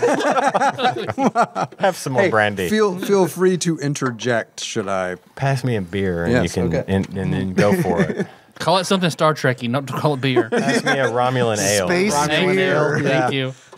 Fear Romulans. A space beer. One space beer, please. Beware synthahol. It's got synthahol in it. Yeah. Beware Romulans bearing gifts. Anyway, the Trill are like essentially like the actual Trill are like this They're the parasitic worm, And they're looking- like- big worm looking thing, and they implant it. Our afterlife is to be inside a beautiful woman. They're like, essentially, the Trill are 12-year-old boys. So okay, and here this again gets into a lot of backstory that they don't really touch on in the game. I feel like, yeah, They don't touch on shit in the no, game. they don't touch Like, on shit, yeah. and that's part You of have- they don't do one anything. of the reasons it sucks. There's I don't mechanical like reasons this it game. sucks too. Yeah, the game's not good. Yeah, the game sucks. The show is awesome. The game sucks. You can beat it in 30 minutes if you know what you're doing. And I think honestly what we have to say about it is the reason we're going into so much detail about the show is to say anybody that's interested should watch it and definitely ignore the game. Yeah, this game Watch is a the real show. Don't watch play the the show. game. Yeah, this Yeah, game don't is play a the real game. disservice to the show. To an otherwise fantastic show. Well, like, okay, let me ask you a question. Sure. Do you think it's because of the genre? Like, do you think it's because, like, do you think what video game genre do you feel lends best to a Star Trek game? Like, would it be like a strategy game where you're like commanding Starfleet? Like, I mean, like what? Like, Or what? is it a CarPG where the CarPG. Enterprise has wheels and Yeah. you're going to I can the shoot backwoods of tennis balls. France? Yeah. honestly, if I had to say, Or is it like a Civilization style game? I think an MMO. I think Does it- Star does it Trek. There is a depend? Star Yeah. Trek MMO Yeah. called Star Trek Online. Is it From what I good? understand, it's awful. From Yeah, what I okay. understand, but that would, in my mind, Yeah. a Star Trek If you were MMO done right with good content and a good active player base. If you were gonna do would it, be you'd amazing. have to do it in that. Well, would form. you say I think each so. series would be a different style of game? Like Or the next just an generation would RPG. be Just- Civilization, where your main tools are to make peace. You could- but Deep Space Nine is very much Commerce. not- RPG. Maybe like a RPG. sim type thing. Well, where you're just- building the station up even, and you're Yeah. under Yeah. threat from the You could do- Cardassians. you could I do mean, an that would RPG. work. I took You the could bathroom away and the absolutely do a Romulan Star peed Trek himself. RPG. Exactly. But you would have Well, maybe the first one of them would be a more classic RPG with a small party going. Yeah, exactly. If you were going to do an RPG, Ooh, you're call gonna it Away have to Party. That's pick just the name of a the game. fucking- nice. You're going to have to be pick good. like a specific part of Star Trek that you want to work that RPG into, you know? Like, Okay. You couldn't just encapsulate the whole thing in a single RPG. I got it. But, I got it. okay, bring it. Survival horror game just called Red Shirt. And Oh, it's- yeah. and it is just straight up like like it's just whoever lives the long, or it's all mission based. Yeah. and as long as you complete the mission, but it's like very you could- gory. you could it's absolute- very scary. You are an immortal red shirt. You cannot die through age, only through being killed. So you have to survive through every series because you don't die by time. So And you never get sent on away missions because your last name is Leibowitz. Using the Borg, though, you could absolutely do an amazing survival horror.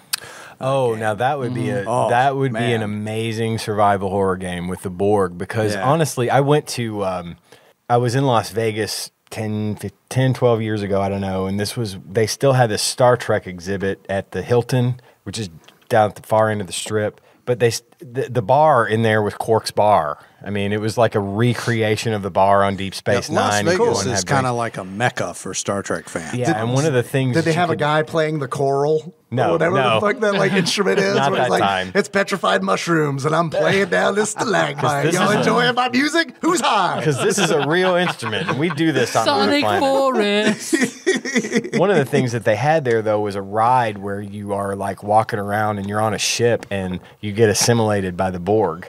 And these actors in And you're like, finally. fucking authentic Borg costumes come out, and there's smoke and green lasers and shit everywhere. And it's, it's like not real, but Right. it's still kind of fucking scary. Right, if- That would make an amazing fucking Well, game. do the Borg have a form, or are they just They're data? they're in- No, humanoid. they're humanoid. They do. Okay. They're kind of like zombies. I didn't know if they had. essentially. No, Yeah, they're I zombies assume is an they excellent only way. had robot form. space zombies. Yeah. I assume they only had form if they actually took over a host. Otherwise, they're just data being Well, transmitted. they're a hive mind. They're a collective Mm-hmm. consciousness. So, like, for example, if like- they did assimilate a Klingon, it would be a Klingon, but with all kinds of robotic apparatus and laser eye, and you could still tell that they were Klingon by looking at them at one time. Okay. All right. That's a lot of shit. All right. yeah, They do it- They're heavily cybernetic. They do very- it by that's fun. injecting That's some deep Shadowrun shit. what's called nanoprobes into their and the nanoprobes. Oh, get then in they, and- they grow this technology. Yes. Gotcha. So That's an whenever adolescent Borg. whenever by the they way. get injected whenever they get injected with these nanoprobes, eventually you start to see like this sort of chip or whatever form around the eye, and then his arm will be removed and replaced with a It's like the legacy hook virus or something, and yeah. Yeah, you can watch it like and in the later Star Trek movies, which one was it? Was it So if you get Was it deborg, you have to give first- up your arm. You just wouldn't have an arm anymore. No. In the future they can regrow it. I mean, Oh, that's- okay.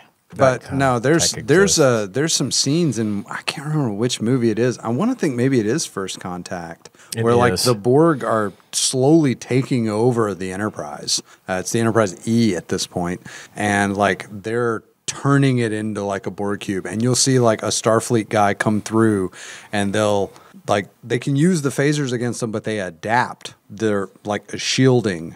Like the first few Borg will go down because they take the hits, and then they read the frequency at which the energy is being dispersed from the rifle, and they adapt themselves to it, and then they won't go down. So like they'll just absorb Some the magic. hit. You might and they'll get to 3 you. hits, but the ones behind the 3 that you took down are going to be adapted to the laser or to the phaser beam and come get you. And once they get to you, So it's just they nuclear, have big these, nuclear devices, destroy them all at once. That's all They you have can these do. like tubules that come out, and they'll hit you, and you'll literally watch it like go through the body. Like you can see it spreading Mm-hmm. through their body and like slowly turn. Do they have a weak spot? The Borg? they're Yeah. not The great off switch. aside from Disable device. there was a point at Use which magic device. there was a point at which the Next Generation crew captured a Borg and found a way to create a virus to implant into the collective using him that would have taken him down. So we're gonna give the computer. But there was cold. an ethical, moral, Yeah. like genocidal violation Right. to that we, even though they do it to us without thinking, we're not going to destroy them. They decided not to do it. Right. It was basically like a what they call it.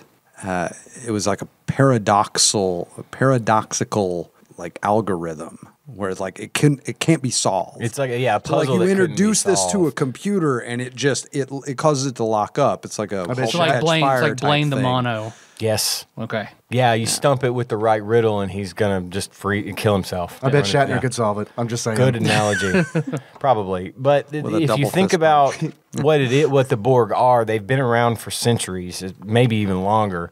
They've assimilated all this knowledge and technical ability from all of these different races and cultures that make them an offensive and defensive bloody nightmare. You don't have the tech to stop them initially. If you happen to get lucky enough to outsmart a cube and get away, you better put some serious money into R&D based on what you've faced up to this point. And that's pretty much what they did. Was they developed whole new technologies just simply to fight the Borg because they knew they were such a threat. So let me ask you a question because I don't know anything about Dominion other than what you guys have mentioned. Like, why didn't is like the Borg leaving? Did they like leave Dominion for last because they're like super powerful? They just- They didn't know Just about him hadn't until got the there wormhole. yet. Oh, I essentially. see. Okay, so it was Yeah. just like a because geographical. the Delta Quadrant is It's way the fuck way out the there? fuck out Okay, there. okay. But So, the like- Delta Quadrant is basically where the Borg originated.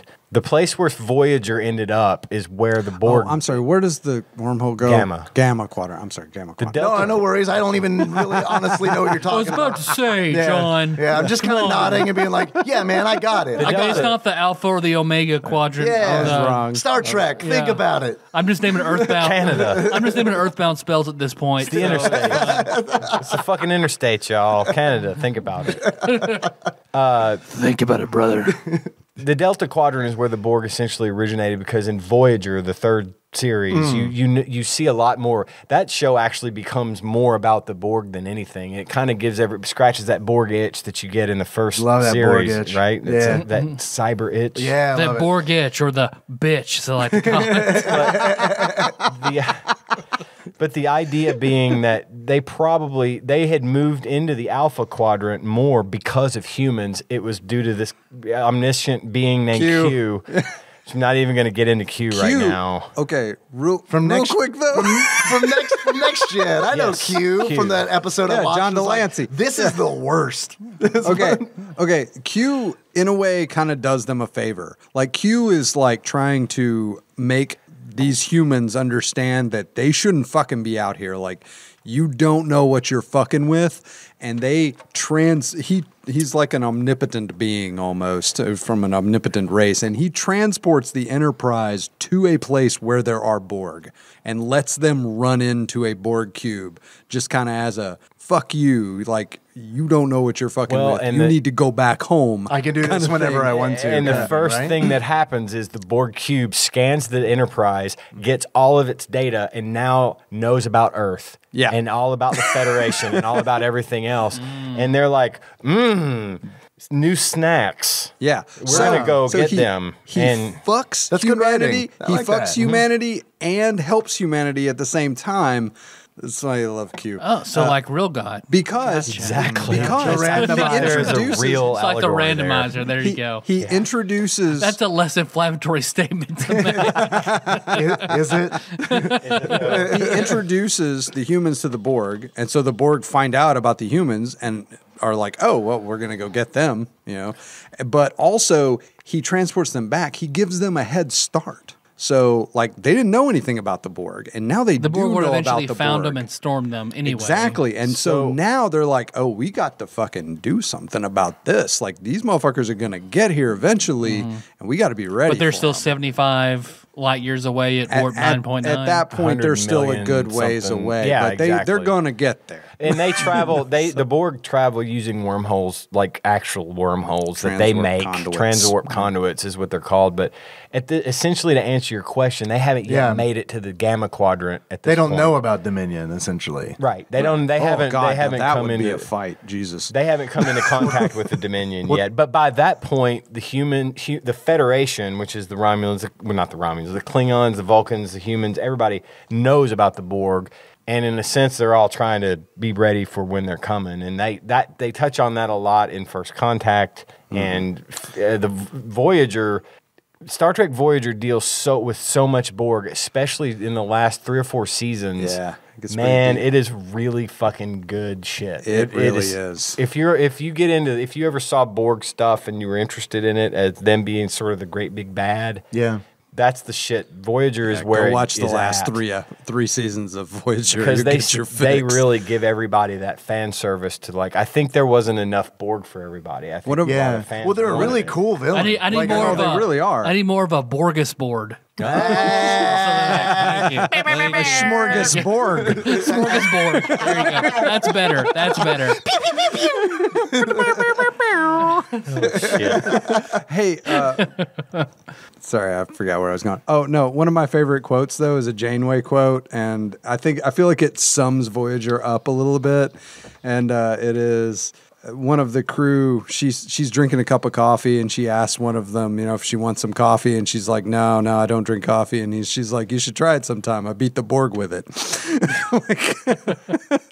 And one of the running jokes in that show is that she always drank coffee, Janeway whereas is like, Picard drank I got Tea, Earl Grey, hot. Yeah. tea. But So is Janeway just kind of beating a dead horse? Like, is it one step above Captain Girl Power? Because it's just No. actually, that's, no. That's Jane, one of the things. Yeah. Jane being a female Janeway, the first captain, like. No, that's one of the things we were talking about. They never really focus on that. Like, they're never really like, oh, you know, they question her commands, her ability to command. She just happens to because be a woman. They she don't just- ever play into nah, it. Like, she doesn't hit any sexism where it's like, I'm not going to listen to you. You've got No, a vagina. not once. Not no, once. I can't remember Okay, at good. any point that happening. Like that. I do remember one. It's just the like only at time, that point, it's just like an understood. Like, she's the fucking captain. So The only time they ever address it is at one point, I think, in the first episode episode, and she's touring the ship. They're getting ready to take the ship out to fight the Maquis. It's a whole nother thing. Star Trek is deep. Anyway, one of the Mati, it's a race that entirely have the heart ring from Captain Planet. one of the people working on the ship, one of her subordinates, says yes, ma'am. Subordinates. Sorry. Sorry. I'm sorry. Not yet. I'm sorry. What do you call a Borg you employ? Your subordinate.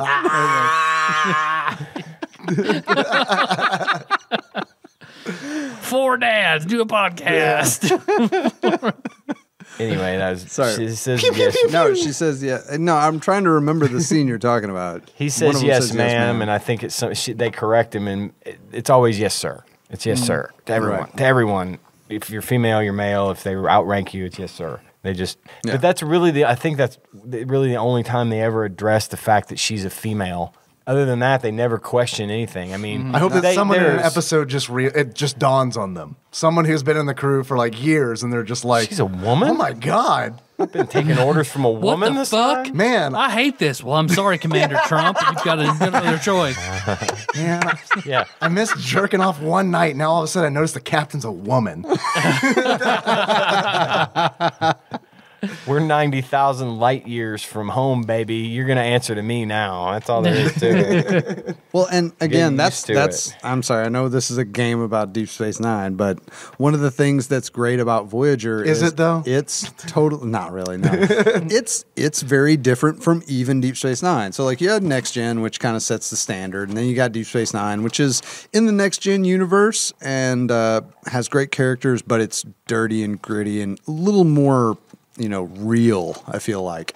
And then you've got Voyager, which is different because it's very much like the ship feel is kind of like Next Gen. There's definitely some conflict like you have in Deep Space Nine because you got the Starfleet guys and the Bajorans. Well, in there, you've got a crew that's composed of essentially half Maquis and half Starfleet, but they're like out on their fucking own. Like they can't just go to the fucking nearest starbase and refuel, or if they get damaged, they can't just It's go work to together or die. Yeah, it's very, very Yeah. much that. Get Like, used to it. Now, we are our own entity, and there are definitely like other aliens with their own relationships out here in this place, and we have to fucking get through. Well, there's this. even like that doctor who like shows up in that first episode, and he's like all like, "Yeah, I wanted to be on the frontier." Like, Oh, yeah. I wanted to Yeah, like, Bashir, yeah. Yeah. Practice like frontier medicine. Yeah. And the Bajoran's like very offended by that, right? Because they're like, "This is my our fucking home." Fucking planet. I live here, motherfucker. Your fucking home. are Your you? planet is my frontier, bitch. What do you call it? Frontier Lamb. That's besides the point. I do want to touch on one other thing, and this actually does tie into the game that we're not talking about. But we What mentioned game? I don't- we mentioned the Maquis. That's not a race. It's tuna, It's a right? faction. Yeah, they're actually composed of several different races. So with the whole Cardassian thing, there was the invasion, there was the Cardassian occupation in Bajor, there was all this stuff. At one point, the Federation actually comes to a sort of treaty with the Cardassians. Yeah. And there is a certain faction of people who eventually call themselves Maquis. They're made up of Federation people. They're made up of Bajoran people. They're made up of anyone who thinks that the idea of a truce of any sort with Cardassia is just offensive, and we should have a war against them. Well, and a bunch of the people from the Maquis. So basically, when they signed the treaty, and this is where it gets all political again. When they signed the treaty, Here is where it gets there all was- political again. Here is where it gets. I was sitting here thinking, like, dude, if English was my second language, I would be like, is Ian saying true things or not true things? Because there are so many proper nouns in like a sentence. It's I know. like 80% proper nouns, and it's like, yeah. All right, yeah, I got it. I think. So they part of the truce That's your deal. assimilation impersonation.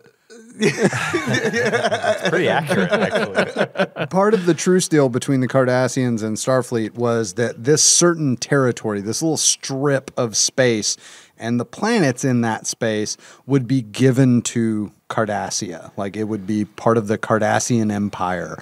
And well, there were people on those planets Who happened to be Native Americans. Native American mostly. Yeah. So That's like bizarre. Well, Yeah, they relocated from Earth after they were actually in yeah, a after getting group that- fucked for generations Right. on They were Earth, like- they were like, we can get our own goddamn planet. Yeah. Yeah, let's do that Okay, shit. all So right. they got in a ship. They got whenever warp travel was, according to the time, like whenever warp travel was invented, they're like, we're going. Yeah, we're gonna fuck go this get our own shit. planet. Yeah. Fuck this. What Yeah. was taken from us? We're gonna go. And they find this sacred ground. Well, then guess what? The fucking Cardassians are coming in to kick them off of their fucking land. Right, because it was given away in that treaty, and they're like, "Fuck you, man! We've been living here for generations." Again? Yeah, again, exactly. Like, That no, should've- that's like some real shit. That should have been the title of the episode. Again? Exclamation point, question mark. That's exactly what it was. So, like, they joined the Maquis, as well as several other. Like, there's a bunch of Bajorans. Obviously, the Sure, the yeah, they have a Bajorans were vested occupied interest. militarily. Yeah, Sure. But some So, of the people that are in the Maquis are actually in the Federation, and they serve as kind of double agents. I was about to say, Yeah. isn't that a conflict of interest? Well, I it's mean- it's a cover. They'll Yeah. use their Federation. They'll stay as double agents in the Federation. And one of the things in the game, They're moles, in the first essentially, level, you had to pick Yep. up like grenades. yeah, the game, hide. right? the game. Yeah, I saw the grenade stuff. Yeah, the Yeah. phaser grenades. Yeah, So those- use your tricore scanner on it, and then pick the grenade up, Your and then you tricorder. throw it in the trash chute. Is a transporter, and it beams it off into space. Yeah, the ejection cylinder. Yeah. I think is what it was called. Oh yeah, yeah. don't No, know. I think you might be right. I don't know. One of the many things I thought was weird, many things I thought was kind of off about the game, was that these grenades are supposedly All the porn. right? All the dicks. Unnecessary. I just don't get it. all the, Oh, you're talking about that Hollow Suite level, right? Yeah.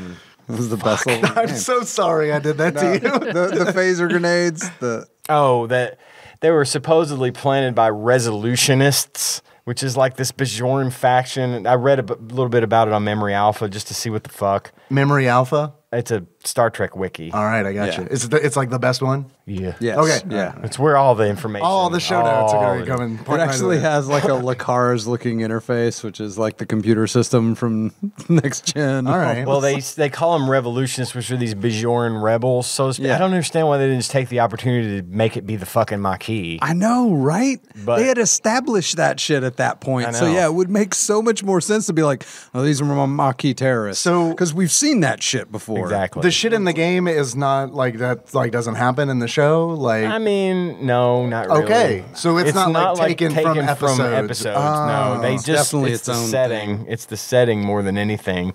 And like the wormhole, you have to pilot your way through the wormhole. In Yeah. the show, you just go through the fucking wormhole. Yeah, it's just You like don't- burn, and like you're in there for a second, and then you're out. You don't Like, actually there's- fly through it. Yeah. But they took it as an opportunity to make it like that Defender. Yeah, or or something. you're like fucking flying through there Yeah. and staying in the boundaries. I'm trying to see if I want to know how close to the show's debut the game came out. The game came out in '95, and it looks like the show started It's in like season- '93. yeah. So they're like what second 2 years seasons? in, That's 2 probably seasons fair. in. Yeah. So I'm kind of curious, like why they didn't pull from episodes. You know, like it feel like I could understand if this game came out like when the show came out, and they were like, we don't really know where the show is going to go, so Yeah. we're just going to leave it open. Yeah, I don't know if that was it or if it was just maybe they didn't have. I don't know. The whole thing just seemed really convoluted to me. Like it didn't have any basis. It had all the characters and it had the Yeah. technology and it had the wormhole and the space station and the planet. But the characters didn't really even do anything. And other the than, characters felt empty. Like Yeah. it's like you said, you had to already know some shit about DS9. Oh, totally. To Yeah. get any kind of enjoyment yeah, out of this. dude. Because like, if I hadn't watched that episode, then I wouldn't have known who Dax was. Right. Who's telling me to go like check on someone who is injured? It's Right. like I would be like, I guess this is my boss. Like I don't know. Right. Yeah, they don't make it clear, and it's like because they assume that you're not going to watch, you're not going to play this game if you've never watched the show. And I think they assumed correctly, honestly. But I do. Why would you? But I Right? do feel like it's like a missed opportunity because it's like, what if you make a really good game that explains some shit where it's like the fans aren't really going to get annoyed because they're going to be like, yeah, okay, this we get it. You're setting this up for maybe potential fans to come and join. Yeah, you know? and apparently there was another Deep Space Nine game that came out, but it was like for PC, for DOS. Oh, really? I didn't know And from what I understand, it was okay. Okay. You know, because it actually did more of it was like first person, I think. Do you have a favorite Star Trek game? Yeah, Have you played many? I've never played a Star Trek game. Okay, all right. I mean, oddly, as odd as it sounds, I've just This never, is my first. Yeah, I've never played one. I love Star Trek. I've never thought Was there about an NES playing game it. we played? I don't. Did we do an episode on? I don't think that we have. I think maybe we just played that like randomly one night and how bad it was. I must have been Baja blasted because I don't remember. But like, I think this is the first Star think Trek there- episode that we've had. Yeah. I would imagine, Yeah, probably. I think so. John, I know there is a next gen game for SNES. Well, and I was curious. Like, I asked Ian what his favorite Star Trek game was, and he said that he hadn't really played any. John, do you have a favorite Star Trek game? Yeah, you got to go way back. Star Trek: The 25th Anniversary Edition. What kind of game is it? I don't know how to explain it. I mean, like, there is like some space combat. It was like Zork, wasn't it? Sort of, yes. You were eaten by a Borg. I think I know that. This is original series, baby. There is no man. fucking Borg or nothing like that. Is like, this this is like the adventure game where you're like, I think we played the, okay, Tyler, I think I know what you're talking about. I think we played the NES adaptation of the game that John is talking about, Really? didn't we? Super Because shit. John, It was you were over awful. there with us. We played it together. We were just in the grass trying to shoot snakes. Yes, with your I remember phaser. that now. I remember watching We John didn't do an play episode it. about it. We just played it for a little while. Right. Okay. Yeah. And we thought about how cool it would was be if we did do an terrible. episode. Yeah. Because they look No, like characters from the Beavis and Butthead game, just running around in the grass. I played it on PC, and it was a totally different. Oh, so it's different. Well, Okay. not totally different. I mean, it's the same. It's the same game. It's just that's a shit port. Okay, I got you. Okay. You know, But it's like- based on the It's based on that short. version. Yeah. Exactly. No. On the PC is actually because you had a mouse and stuff. Like you could click on things, and it's very like Zork. Zork, yeah, Zork or Like Myst or one of text-based those where like you adventure. got to click on things. Oh, like on- puzzle solving type stuff. Well, it does have a lot of that. Like a yeah. LucasArts style point and click. It was made by LucasArts. Oh, it was made by LucasArts. Okay, cool. I think it was. Really? I think it was. Hold on. Like fucking, I gotta like qualify that. Hold on. What was that? What were those games that were so big? That, Maniac Mansion and like, are you talking about like Myst and Riven and all that? no, When you say no. big. There was a biker. It was a LucasArts game. It was a motorcycle something. I know. Sam and Max. No, it's not Sam and Max. They did Sam and Max, so I can't remember There the was a name of game this. that came out before it that was I know very what you're similar talking to it, about. and I can't remember those fucking games because those were actually can- fun. Can John read from Wikipedia? John, Yeah. please read from Wikipedia. Star Trek: The 25th Anniversary Engage. is an adventure video game developed and published by Interplay. The Interplay Productions, based on the Star Trek universe, chronicles the missions of James T. Kirk and the crew of the USS Enterprise. It says its 1993 sequel, Star Trek Judgment, writes. Oh, I remember that. I don't think I had that. Curse though. of Monkey Island. Curse of Monkey Island. Yeah, I'm sorry. DOS, Amiga, Mac OS, Linux, and OS X. Okay. I bet you weren't cool unless you played it on Linux. Nah, I played it on DOS. Then you were a fucking sellout. Baby. Loser. With your baby operating system. With your Windows That's pretty much right. 311. No, I don't run Linux, so No, I'm just Yeah. saying the attitude that you're All right. portraying Okay, is good. spot Nailed on. it. Totally. Spot Nailed on. it. You got it. Yeah, you got it. full throttle. Full throttle. That's Hey, what I was trying to think There of. is yes. there is a Voyager game that came out on PlayStation, I think. What? I never really played it. I bet it's but really good. I'm pretty sure that it came out on PlayStation. There's no way that game is good. No, that's the thing, and that's what pisses me Like, off. There's okay, so we're gonna do a many Star Trek great- game. There's so many great Star Wars games. There are. I feel like. and really bad ones too. No, there are some Yeah. shitty ones for sure. But like no one's really like nailed like that game was fun, but that game came out in fucking 93, you know? So Sure. like, It's fun for its nobody time. has fucking really nailed it, like really gotten a good Star Trek game. Well- and I think it's because it's hard to like nail down exactly what experience you want them to have within that universe. And Star Like, Trek is like not as action oriented as Star Wars, which I think like lends itself better to video games. Like as far as like well enjoyable by a lot of people. You know what I mean? Like, I feel like you're right, but I feel like also like there's a counterpoint to that. Like I remember reading this thing where they were like, yeah, everybody thinks that Star Trek is this really cerebral show, and it can be for sure. I think but it definitely is. There was some, I can't remember the name of it, some organization that rated TV shows or like kind of the like Standards moral and majority practices. Christian like organization, and they they listed Star Trek as one of the more violent shows on television. on television. I mean, Yeah. like, and I don't know what else was on TV at the time. Well, this was in the next gen Deep Space Nine era, and like they said, It was this the is late '80s, early '90s, so you weren't seeing. I mean, there's an episode of Next Gen where Picard and Riker vaporize a dude with phasers, and he literally his face melts off like Raiders of the Lost Ark style, and he explodes, and it's gory, and they show There's some that shit, fucked and up that's shit, like yeah. crazy. But I mean, let me ask you a question about that scene. I'm not familiar with it. Oh, it's like, terrible. Is that like an action scene, or is it just Phasers like set to Ark of the Covenant. a thing? Like, does a thing happen and then the guy No, melts? Like, you know what I mean? Because like No, it's in Star definitely Wars, if that happened, it would be like a big scene where it's like. I mean, it was the climax of an episode, yes, but they were chasing the big bad of that episode. Okay. and- yeah, but it wasn't like a big long action sequence or anything. But they made it really gory and gross, and it. I mean, it got up there, and I could see and I mean, that. there is there was some action. There was quite a bit of action. there's And action, but I mean, I just and feel like they like didn't like think twice about setting off an episode by with someone dying or anything like that. or alarms sounding and shit blowing up around you. Yeah. Right, and that's the other thing is also the 3 hours earlier, the you know that. depiction. Right.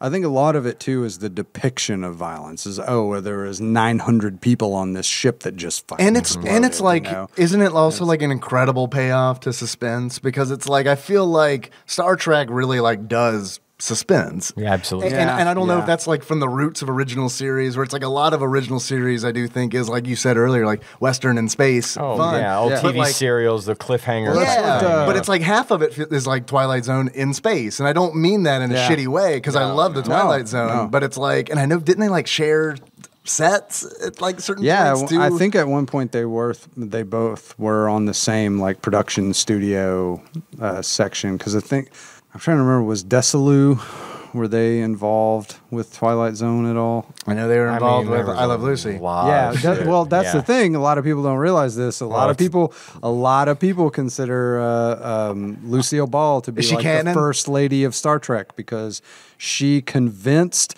was good friends with Gene Roddenberry, and she convinced the NBC execs, like after they did the CBS. this is legit. CBS. CBS. No, it was NBC with original series. You're right. The original series was on NBC. You're right. Was it sorry. really? Yes, Yep. they showed the pilot episode to the NBC execs, and the NBC With execs, Pike. Yeah, There you exactly, go. with Pike.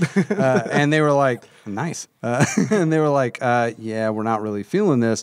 And Lucille Ball went to the execs, and of course, she had a very successful series at the time. Like, Sure. and her She and was Desi the Arnaz. fucking heavy hitter. Her and Desi Hollywood, yeah. Arnaz started Desilu Studios, Right. which produced Star Trek. Oh, I didn't realize. Yeah, they produced that it. logo you see at the end of every Yeah, yeah. every original series episode is the Desilu logo. And so she convinced them to give it another shot. They ran another episode that they refilmed with Kirk and Spock and William T. Shatner and all that. But anyway, sorry, I'm a little said- drunk. T-Shat, I as I said call William him. T. Shatner. William T. Shatner, Yo, T-Shat. James T-Shat. T-Shirt. James T. Kirk, James T. William Kirk, sorry, Shatner. and Spock as you know him, and not the Spock that's in the pilot episode. But anyway, Spork. So she is like directly responsible for there being Star Trek. Like Wow. there wouldn't be Star Trek if she hadn't gone to those execs and said, hey, give him another shot. That's wild. Because I believe in what he's doing and I'm willing to produce it. I think the takeaway from all of this for me is with Star Trek. I've never been a huge fan of the original series, but I like the old movies, the original movies. I haven't seen any of the movies. They're really good. They're really good movies, especially Star Trek 4. What I love so much about it is that even though they got away from that whole we are not going to have conflict between our people thing, every show, every movie, every cast that you become familiar with, at some point when they fall into their groove with one another, they fall into their groove perfectly, and they play off one another perfectly. And that goes for Next Gen, DS9, Voyager, Enterprise, Discovery, the new one that came out a couple years ago that's really, really good. Shark Week. Shark Week. All that stuff. I like it. They do a great job of spending a couple of seasons setting you up. Like, and feeling what the audience kind of wants. Right. And then they write stuff And that then the they audience wants to fucking see. deliver. Yeah. And then they really do. Cool. It's always true. The first couple seasons are always rough, but then you start getting into the good stuff. And I can't recommend any of these enough, but I think you would you could really easily cut your teeth on Star Trek with Deep Space Nine and enjoy the shit out of it. Just really enjoy where it goes and the conflicts and the characters in there. There's such a varied cornucopia of characters. Let me give you two things real quick. Yeah, sure, please. One, tangential. I just sent our Borg jokes to a group message to Josh and Nicole. Okay, all right. Did they check out Subordinate? Did they like that one? Subordinate and Smorgasbord. They seem to enjoy it. All right. And as soon as I told both of them, Josh replies to me, hanging out with John Turley lately. As a matter of fact. Says like, we're doing an episode right now. He was like, well, those jokes were very engaging. Oh, good stuff. Shit. Good stuff. I have seen one episode of Next Generation. One episode in its entirety. And that is because when I was in college, one of my 9 majors, because I couldn't decide on anything. One of 9. Was philosophy. One of 9. You're quick. Yeah. You're quick. Thanks. Philosophy is science fiction. And for a test grade, I had to watch an episode of Next Generation and write a paper over it. And the episode that we had to watch and write about was an episode of Next Gen where The butt sex episode. The butt sex episode. I think I know the one you're talking There is about. a race of people who he had to have like surgery or a blood infusion, like this child of this race. And the parents were very much against a scalpel willingly cutting flesh lets their soul out. So the parents were like, no, it'll steal his soul. No, he can't do it. So whoever the doctor is on Next Gen is having Crusher. Yeah, he's having this dilemma about like this kid is going to die, and it would be so easy. I can be in and out in 5 minutes and save this kid's life. It's ridiculous that his parents won't let us do it. Oh, I know the one you're talking about. Yeah. I do. And it was Dr. Beverly Crusher, and she was all about, I can do this, I can save him. And Yeah. and they say no, and refused. she says, well, fuck this. Middle of the night, does the surgery, 5 minutes later. Steals the kid's soul. Kid's totally fine. He wakes up, he's completely different, and, well again, greets his family, very happy, and they realize what's happened, and they kill him. It's like, nope, soul's gone, not him, kill him. So I had to write a paper over the moral implications of what happened, the right path. See, I had a teacher who also used a Next Gen episode as a like we had to write a paper on it. We basically had to come to a decision. Like, how would we feel? Like, they present you this moral conundrum, and then what would you do? And basically, it's a very early episode. I want to think it's maybe second season. But Data on Next Gen, he's an android, and they basically do a whole episode. Are there several of about Data? No, there's just one. He should be Datum then. He's the only one. Yeah. I mean, you're not wrong. So they basically, this guy comes aboard who's from the cybernetics division of Starfleet, and he says, "You're Starfleet property." And it's basically, does Data have rights? Like, is he a sentient being? And they have this courtroom trial, essentially, about, and you had to write a paper about, is Data property or is Data not property? And based on what you see in the episode. And in the episode, they actually pick Commander Riker to be the one to prove that he doesn't. Right. Like the judge advocate general on the space station where they are says, no, Riker has to be the guy He's the prosecutor. to fight on behalf of the Federation here to say that Data doesn't have rights. And they're basically like best friends. I mean, they've been working together now for 3 or 4 years, and they're really close. And he has to prove, under orders, he has to prove that Data is property. And and they choose him for a reason, because he knows Data. you know, and they tell him like, hey, I know you don't want to do this, but if you don't do this, we're going to summarily rule that he is property, and we're going to take him back to whatever institute and take him apart. But Captain Picard is assigned as Data's defense. So Picard is allowed to defend Data, and Riker is chosen to prosecute him. And Jonathan Frakes, who's Riker, the actor that plays Riker, does such a good job because you can like tell he doesn't want to do it, but he has to try. Like he has to put his best, you know, make his best case.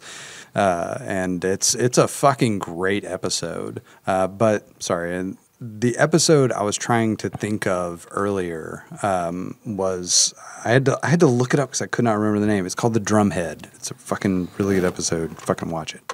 Anyway, sorry. That's the episode you were talking about is the Drumhead just now? Well, no, the episode I'm talking about just now.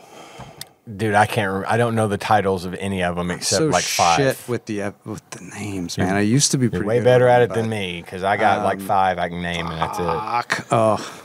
I'll have to Well, look it up. let me ask you guys a Foxtrot conundrum. Oh, bring it. Yeah. Because I remember, I don't know anything about the original series, but I based a lot of stuff out of the books I read on Star Trek on the toilet, or Foxtrot on the toilet. And there was an argument about how many episodes are in the original Star Trek series. Oh, yeah. And the thing is that there is a 2-part episode, like The Garden or something. Is that 2 individual episodes, or is that 1 episode? Okay, it gets kind of fucked up by the pilot. I think that's where most people go wrong. Well, I shouldn't say go wrong because I don't honestly know like how you would count it. Is it 79 or is it 80 or whatever? But like, I think you'd count it how it originally ran, right? It's whether or not you count the pilot. And what's fucked up is they took parts from the pilot episode Right. and sewed them into a 2-part episode called The Menagerie. And like a huge chunk of that is lifted from the pilot. So a lot of people are like, well, the pilot wasn't really the pilot. It wasn't really the first episode since it was used in this other episode. But it aired.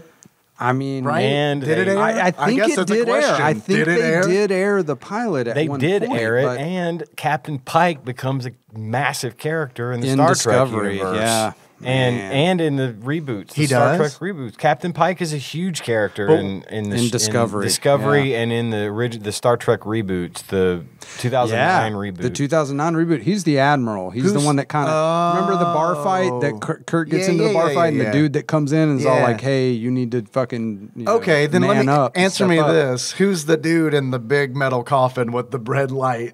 Oh, that's Pike. I thought that was That's Pike. Pike from the original series. Oh. From okay. Again, he's the Because that's where I got It gets confused. I thought he fucked up. like fucking died. So he gets. Oh man. So There's a lot to take dude, in. it's Yeah, fucking we gotta deep. unpack a lot to get to the bottom of that box. So that's fine. Yeah. Well, I mean, he's the captain in the pilot, but then in the original show, it's obviously Captain Kirk. Pike was the captain before Kirk. Right. Well, Spock was the first officer under Pike and under Kirk. Later on in the original series, they find out that there was this horrible accident with Pike, and that's why he's in the thing. That's he's in the Iron Lung. Yes, exactly.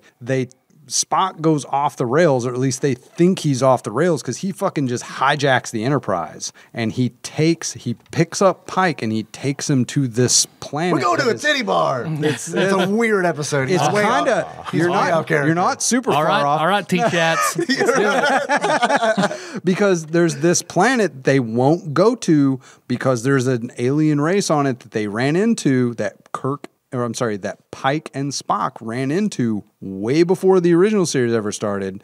They ran into them, and this is kind of in the pilot. They ran into these aliens. They're called the Telosians, and they basically write them off. They're like, hey, don't go anywhere near this planet. They're psychokinetic, like they can get in your head Professor X style and sort of project a Come to me, my reality X-Men. for you. So Spock realizes that Pike's life is done. Like he is essentially a vegetable, for all intents and purposes. He knows that he can live with the Telosians and experience life. Like he can know the life he used to have. So he takes them like against their orders and everything. Like he fucking hijacks the Enterprise, locks out the computer, fucking, nobody knows what the fuck's going on. He's going to Mind Flayer he country. takes them. Dude, everything that happened in Star Trek Happened for a after reason. that was a dream. Bob Newhart wakes Bob up. Newhart, at the end of it all, when they finally say we are done with Star Trek, Pike is going to wake up and be like, man, I had the most fucked up dream. And then Tommy, what's his name, shakes his snow globe with Pike inside of it and just, oh, well. Oh, man. It's all in the Munchiverse. There's a lot to take in. There's a lot to cover. And this is, John and I, we've been at this forever. I mean, it's a lot to swallow. I would just say, you know, if you think you might be interested, I think you two would dig Deep Space Nine. There's a flavor of Star Trek for everybody. And it really is. John and I are kind of into all of it just because we have become so invested in the universe and keeping track of it, you know. Much like But you don't have Sweethearts. to. Yeah. We watched it evolve, like from the next gen point on. You know, we watched it all happen. I watched it all evolve. Like, I went back and watched the original series because my dad got me into it. Like, my dad was a Star Trek fan because of the original series. Yeah. So I went back and watched pretty much all of those at some point. But I mean, there's books. I've not read books. Oh yeah, there's books. There's comic books. There's dude. comics. There's the animated series, which is the redo of and this. the original series, only animated. I've seen some of those. There's a Star Trek D&D, like an RPG. I know, which you yeah. can I've heard it's play. great. Right now, I'm listening to a podcast that's called Business Wars, and they're talking about Marvel and DC. And I know they probably won't get into this because it's not that in depth, you know. But like, it was funny. I remember when DC owned the rights to Next Gen, Yeah. and Marvel put out some owned the comics. rights to Deep Space Nine, Oh, whoa. and they did a crossover. Oh. And episode 1 and 3 An were amalgam. DC, and 2 and 4 were Marvel. I want to say that was the first time that ever happened. It was called- that yeah, it was. Marvel and DC collaborated on a crossover. on a It was called- crossover of any kind for the Yeah, comics. I used to know it. I can't remember the name of it. I want to say Hearts and Minds. I actually but I knew about that too. I had forgotten all about it. I have all 4 of those Yeah? at home. It's good stuff. We could go on, dude. I'm not going to. Yeah. So this game, unless you got all more in all, what questions. we all mean to say is this game is pretty bad. Show Yeah. good, game bad. Yeah, show's amazing. Game sucks balls. And it sucks because, man, I wish somebody would do a good Star Trek game. Like fucking do it right. I want the MMO to be revamped. I want it. I've never played it, but I've heard this just shit. It has just turned to shit. And apparently, the company that runs it is all about microtransactions and Because it went free to play, right? It's pay to win for sure. I want them to make a good Star Trek MMO where you can jump in and do stuff. Just whatever you want. You want to run Quark, you want to run a bar like Quark on Deep Space Nine, you can. Like UO meets Star Trek. That would be really neat. You know what I mean? So Just Eve. do your own thing. Yeah, Eve or something. You've got an infinite number of possibilities in front of you, and you can go do whatever that is. But it's set within the Star Trek universe. Dude, not to derail us back to Deep Space Nine. No, but go. you talking about Quark made me realize that we didn't really talk about Quark.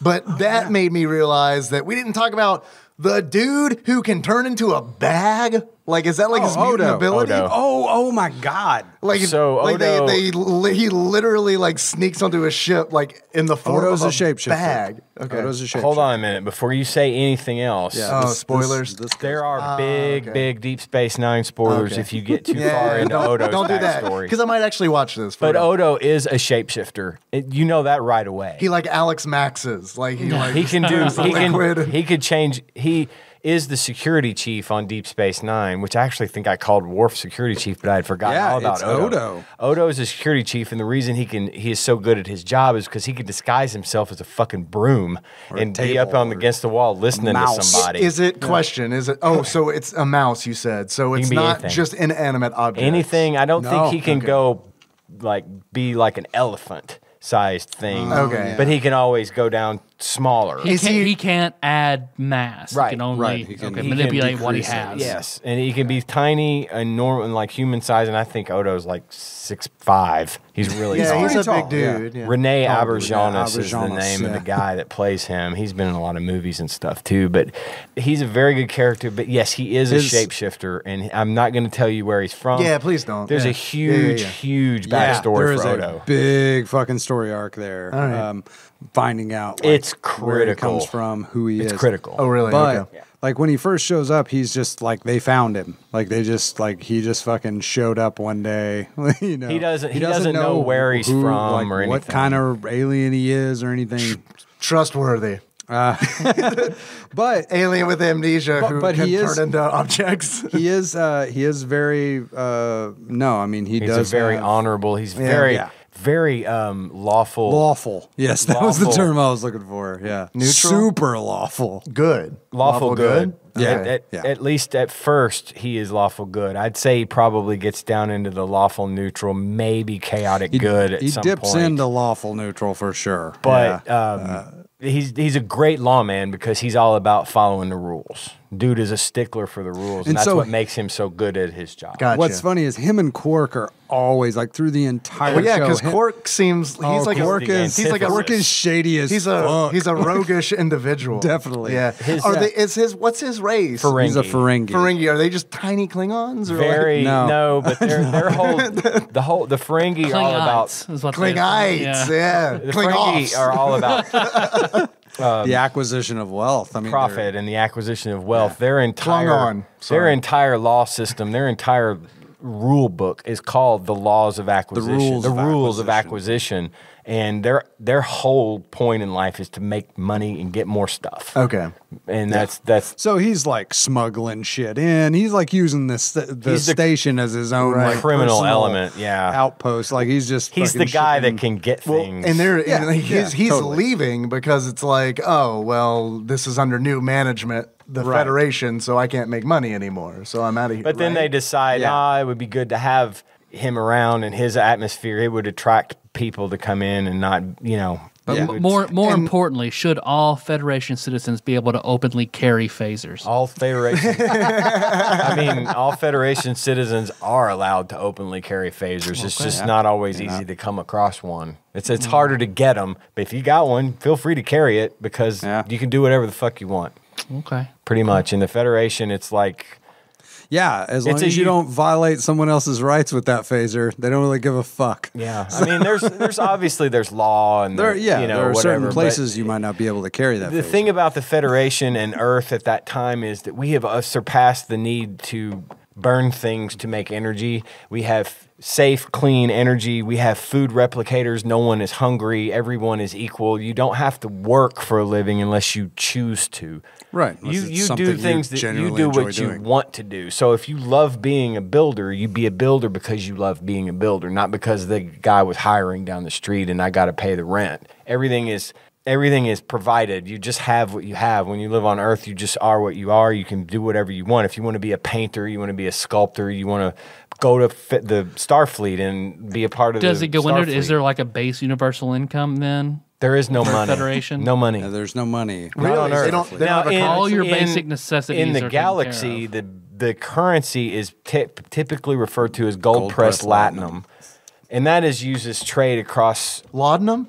latinum. Not latinum. Not quite. Never mind. Yo, this shit will fuck out. you up, dog. Yeah. I'll be back in a little bit. You can buy laudanum with latinum. You guys talk about your space money. I'll be back in. So a is there no need to have a bigger house than your neighbor? Not on Earth. No one, You no could one if really you thinks wanted. about it. Not really. They don't get super deep into that, but yeah, it's sort of this understood that Earth is almost Like humans a have transcended. utopian So it's not just their needs society, are met; yeah. they have transcended greed. Pretty much, yeah.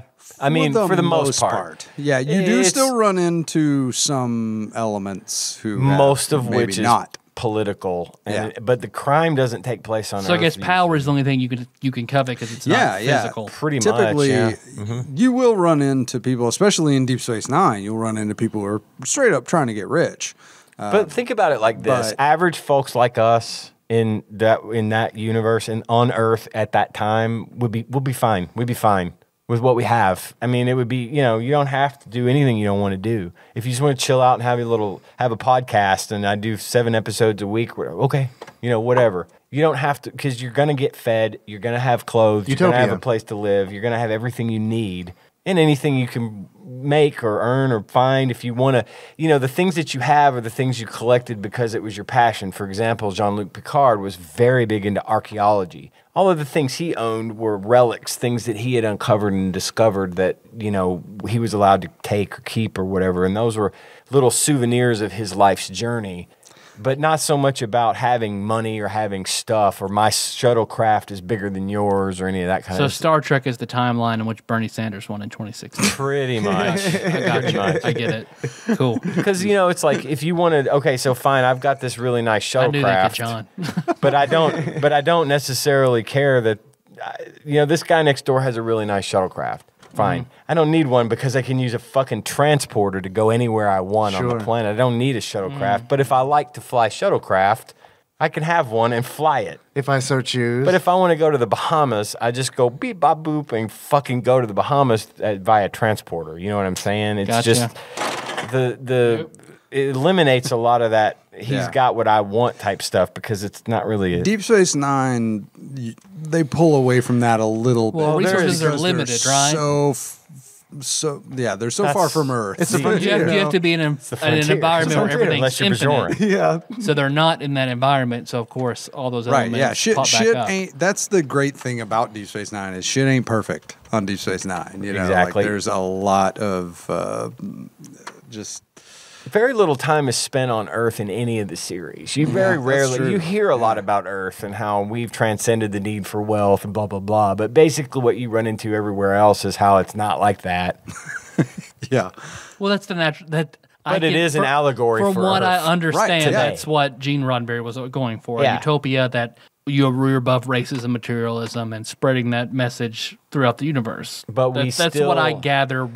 But that also, I can see where that's not you can't continually write a narrative on that. No, and I mean, I think what it does is it brings up a lot of interesting plot points, brings up a lot of new races and characters and species and all these kinds of things, and all of the things that are wrong with them is what's wrong with us today, right? And this is how we need. So Earth has achieved perfection, but that it's pointing the finger right back at us and saying, if you want to get to there, you got to do away with some of this kind of bad shit, and you need to change the way stop you think. being racist and stop being greedy and work hard and give a shit about your planet. In and all those things, 1967, they had a Russian on the ship. You know, the Chekhov was the navigator. I'm sorry, and I said 1967. It would have been 1969 when Chekhov. Nice. Sex number. Third I'll fade season. back. 420, 69. It was his start date. But like that was the thing. Like there were people who were like, "What the fuck," you know, you know. And in one of the original series episodes was the very first interracial kiss ever to be televised on television, and a bunch of the stations in the South like wouldn't show that episode. Because I watched that Netflix, the toys special on Netflix about all the Star Trek toys. What? And all the background. Oh, I saw that. They That talked was about, such a it good, was a good show. episode. Really? I think what it boils down to is that rather than Star Trek being a can't we all just get along, it's we can all just get along. So I thought We that can do episode, this. You can do this, people. You know, everybody. We can achieve this. It's not going to happen tomorrow, but maybe in the future if you just give it a shot. I think that's and I think even in Deep Space Nine, I think there's a very unifying theme there. Because towards the end of it, there's the conflict and there's a lot of different races and species that come together for a common goal on a scale that has heretofore not ever been seen. That's what makes Deep Space Nine have that message, even though it's grimier and dirtier and a little seedier and a little. But at the end of the day, that show was also about unity and about understanding and about getting together and fucking let's work together to make this all happen. It just did it in a much more obtuse kind of way. I don't want to say obtuse; that's not the right word, but just a little less obvious than to say tra la la. We live in utopia and you could too. You know, it's not like that. Then I think that's the message that Star Trek carries all over the place, and I think that's why I like it because I've told you all before. I'm about happy endings. I love happy endings in movies and TV shows. I don't like to be sad. I don't like to be depressed. I understand it has to happen sometime. Right. But real life is sad and depressing. But I do like. I don't want to watch this. Exactly. But I do like when a show uses a vehicle to send the right message. Yeah. And at the end of the day, all the Star Trek shows, in my opinion, send the right message to the people watching. Say, let's do this. Let's get along. I like that a lot, and like this, I love that. I think that's fantastic. If I have a criticism of it, it is that I don't like it when I'm like, okay, this is what they're trying to say. You know what I mean? Like sometimes Yes, I feel when like it's a little obvious. It gets in the way a little bit sometimes. A little bit in your face. Yeah, because it's just kind of like, yeah, I get it. I'm with you. I get it. Right. You just there needs Shoot the guy. Yeah, right. Right. So the I know exactly episode, what you the one mean, episode yeah. that I watched was basically Gene Roddenberry saying, "We can get to this utopia, but first we have got to do something about these Jehovah's Witnesses." Right. Right. What We have episode got did you to- watch? Because they don't allow blood transfusions. Oh, that's No, that was the title of the episode. We have got to do something about these Jehovah's Witnesses.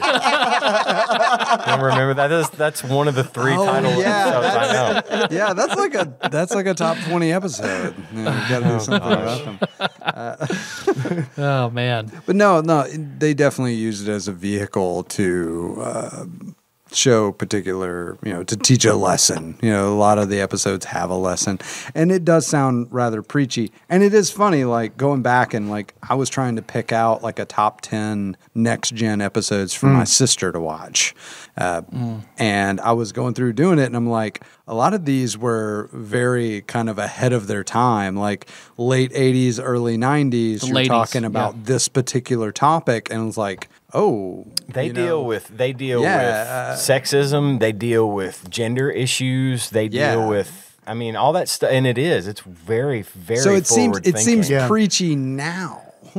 It kind of does, but that the says a time, it lot was for like, a oh, 30-year-old television Yeah, show that's exactly. relevant today. That's a It's really like- good point. I'm watching all of these like way after their air date. Yeah. Like way after their air And date. it's like it's like on one hand you want to say, man, that's really great that they're still relevant, and then it's like that really sucks that it's sucks. still relevant. Yeah. We have learned nothing. Yeah. Star Trek has failed to teach humanity anything.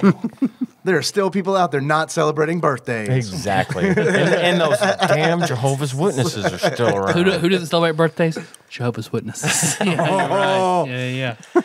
Oh my goodness. Sorry, I I'm think you getting- meant Genova's We Witnesses. have got to, no, they're fine. They're good. We're good with them. From the planet Genova 8. Yeah. I've got the vapors, y'all. It's hot in here. You need to drink It some is. more of this cold beer. No, I do Yeah. not. Well, the game was bad. Don't play it. Watch the show Yeah. instead. Yeah. That's all we got to say about we it. go. And I hope that we haven't overdone it. I know we're at 2 hours, 8 minutes. Yeah, sorry.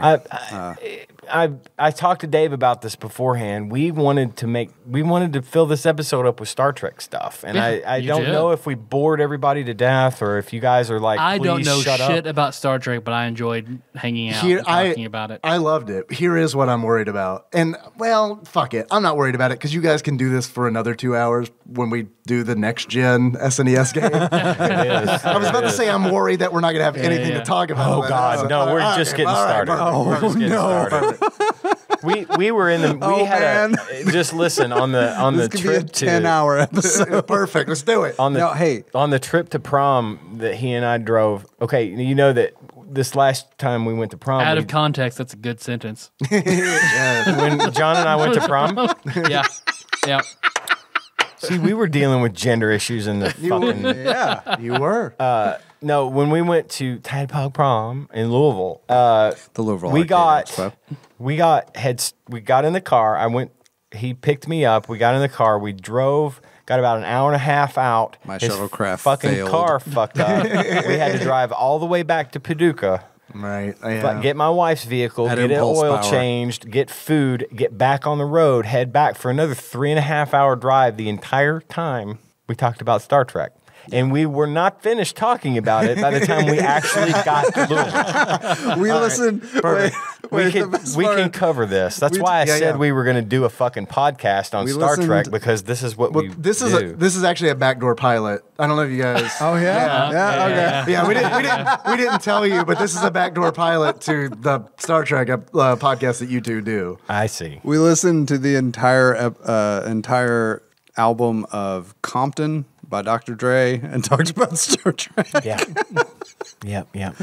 That's yeah. why we named my wife's car the Shuttlecraft Compton. Yeah. I fucking love you guys. I want to say that legitimately.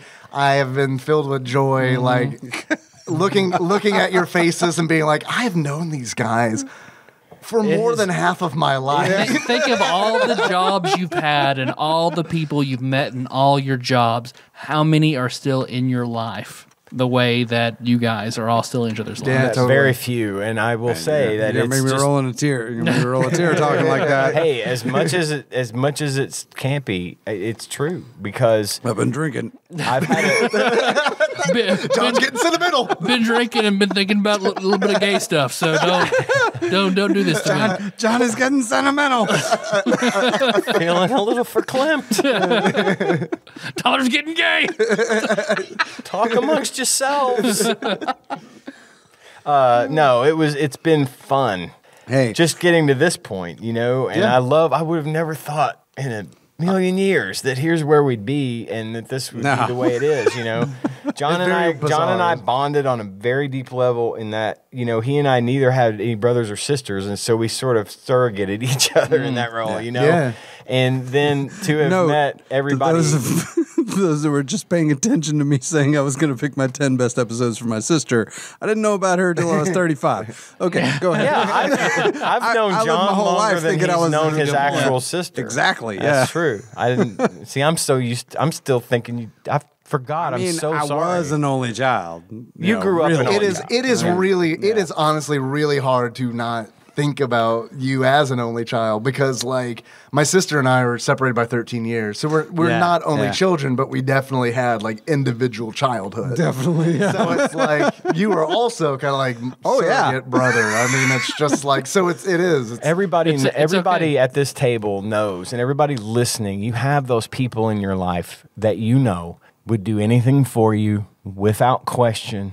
You don't have to ask but once. You don't have to explain why. You all have those people in your lives. 3 of those people are at this table with me today. And that means a lot to me, because I know you guys would have my back, and I've always got your back. And I am grateful for that, having had that journey that's led me here, and who knows where it's going to continue to go.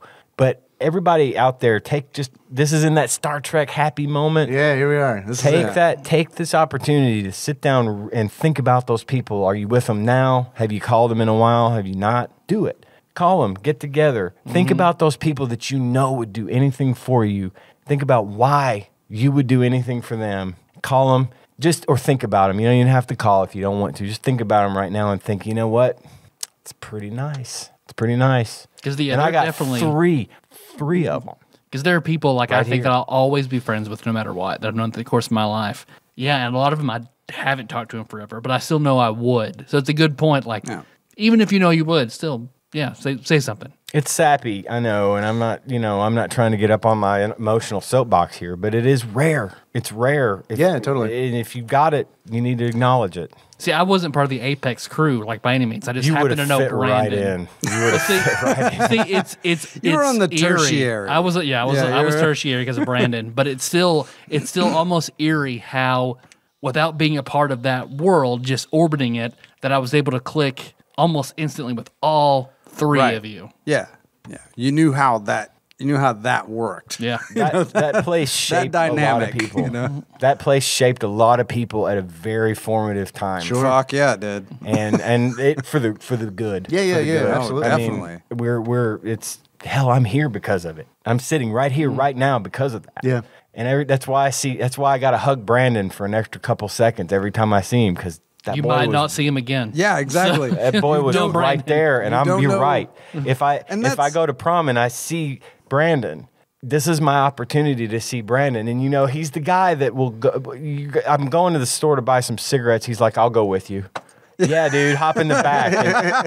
And he'll hop in the back and he'll just fucking go with you. He's just that guy, And then you might not see him for 10 years. Right. But when you see him again, it will be like you never left. But it'll be like he exactly. was just in the back of your car, and you'll never going to buy forget. cigarettes. And you'll never forget the interactions you have with him, No, or the story he tells, because that's just the way all of these people are. And here we are now. We've got all these great friends that listen to the show.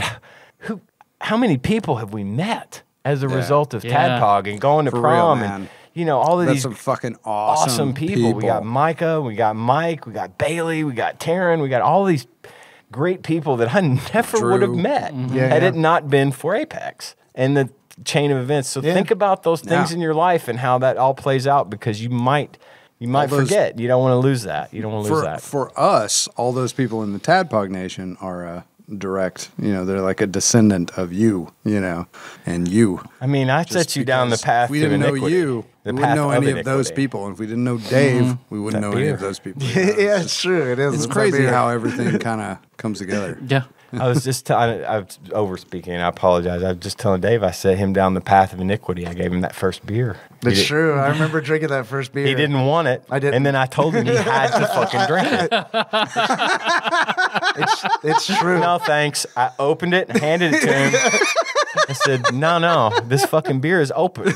I'm going to write you up for conduct if you don't drink this fucking beer. Yeah, drink it. That's true. And the rest is history. You go on D&D to capture this flag, you drink this fucking beer, you're getting written up. Put the goddamn customer on hold and capture the fucking flag before I fire you. Oh God. It was the happiest place on earth. Man, the best moment I have from that place is like in a story similar to that vein is like, and I know we talked about this on the Ultima Online episode, but when that fucking castle was like about to decay, Oh, God. and it's like everybody who worked there was just like, we're not doing anything because it happened in the middle of the work day, and it's just like, yo, goosebumps. What a day. You got goosebumps. What a I didn't day. even play the game, and I sat glued to a monitor, Dude. just like, what the fuck's gonna happen? I mean, it was like, That was a great fucking day. Yeah. It was monumental. Unbelievably cool. And I mean, we fought and fought and fought. And you want to talk about gathering together and uniting your forces as a team for a common goal. I've never seen anything like it. It was fucking awesome. It was brilliant. It was fucking madness. the best day. Best I was day. just a fucking I was just watching. I was not involved in the game, but I remember just watching for hours as they fucking fought it out with everybody on the server. It was brilliant. Try and place that fucking deed. Like There were just bodies and bodies and bodies, piles of bones, and we were not successful. Yeah. But It was my like God, the yeah. journey! It was amazing. It was amazing. it was like a Roman era battle. I did. Place. Like it was just carnage. I don't know if y'all heard. I did. I got goosebumps when he brought it up. I yeah. literally had goosebumps. I saw him. Just thinking about how fucking amazing that day was. So, yeah, that's where we are. That's just part of the story. That's part of the big long story. I love it. What's up? What's next? I don't know. What do we do? We're just four boys just sitting around looking at each other after we said some nice things about one another. If this was a dating sim, like all our pink meters would be full. This will be the. This will I mean, be my the. pink All you have meter to do is full. All you have to do is give me a present and you can fuck me. Yeah. That's where I'm at. And if you installed the patch, I'm naked. If you didn't, you can stream it. Wrong present, John. Wow. He doesn't like duct tape. Does he like beer? You know better than that one. Hold on. There's got to be something around here. There's got to be something. There's got to be a fresco around here somewhere. Tyler, like, Fresco would work. I'd give you that Malibu. It's right beside you. It's out of my reach. Well, do we have any more questions or anything? Yeah, I mean, we can do the normal show stuff if you want to. We don't have to. So let's do it. Let's wrap Hey, it up. did anyone send through a it. quiz in about Star Trek Deep Space Nine? We have a quiz. I don't think it's about Deep Space Nine, though. I don't know. I had Okay. Ross Rachel Green sent it in, and I haven't. He sent it in today, and it's My like favorite British person. yeah, and it's like it was like, dude, perfect timing because it's like I was. And Patrick Stewart is a British person. So I just want to qualify. Ross saying a lot, okay? You thought Ian you weren't going to McKellen? have content?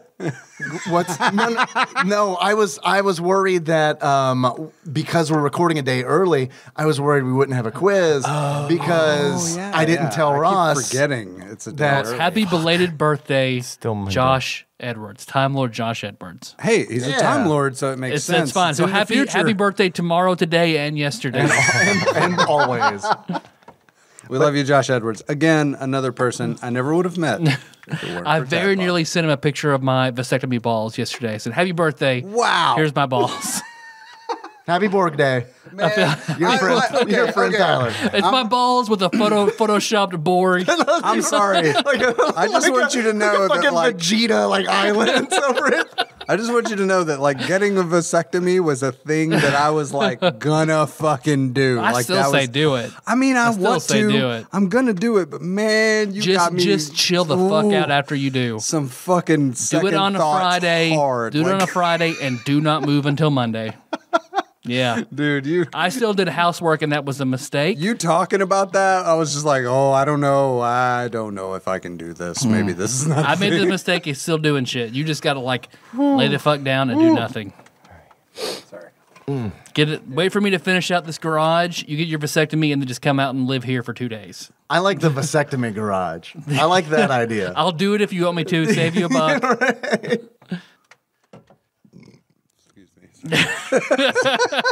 That's what we call good Foley. That was brought to you by. That was brought to you by a classic French beer known as Millard Latte. So I believe it's Millet.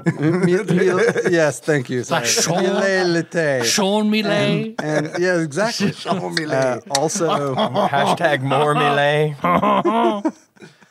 I've got a quiz from Ross entitled "In Space, No One Can Hear You." Quiz. 10 Dave-style questions about games that take place in space or an alien planet.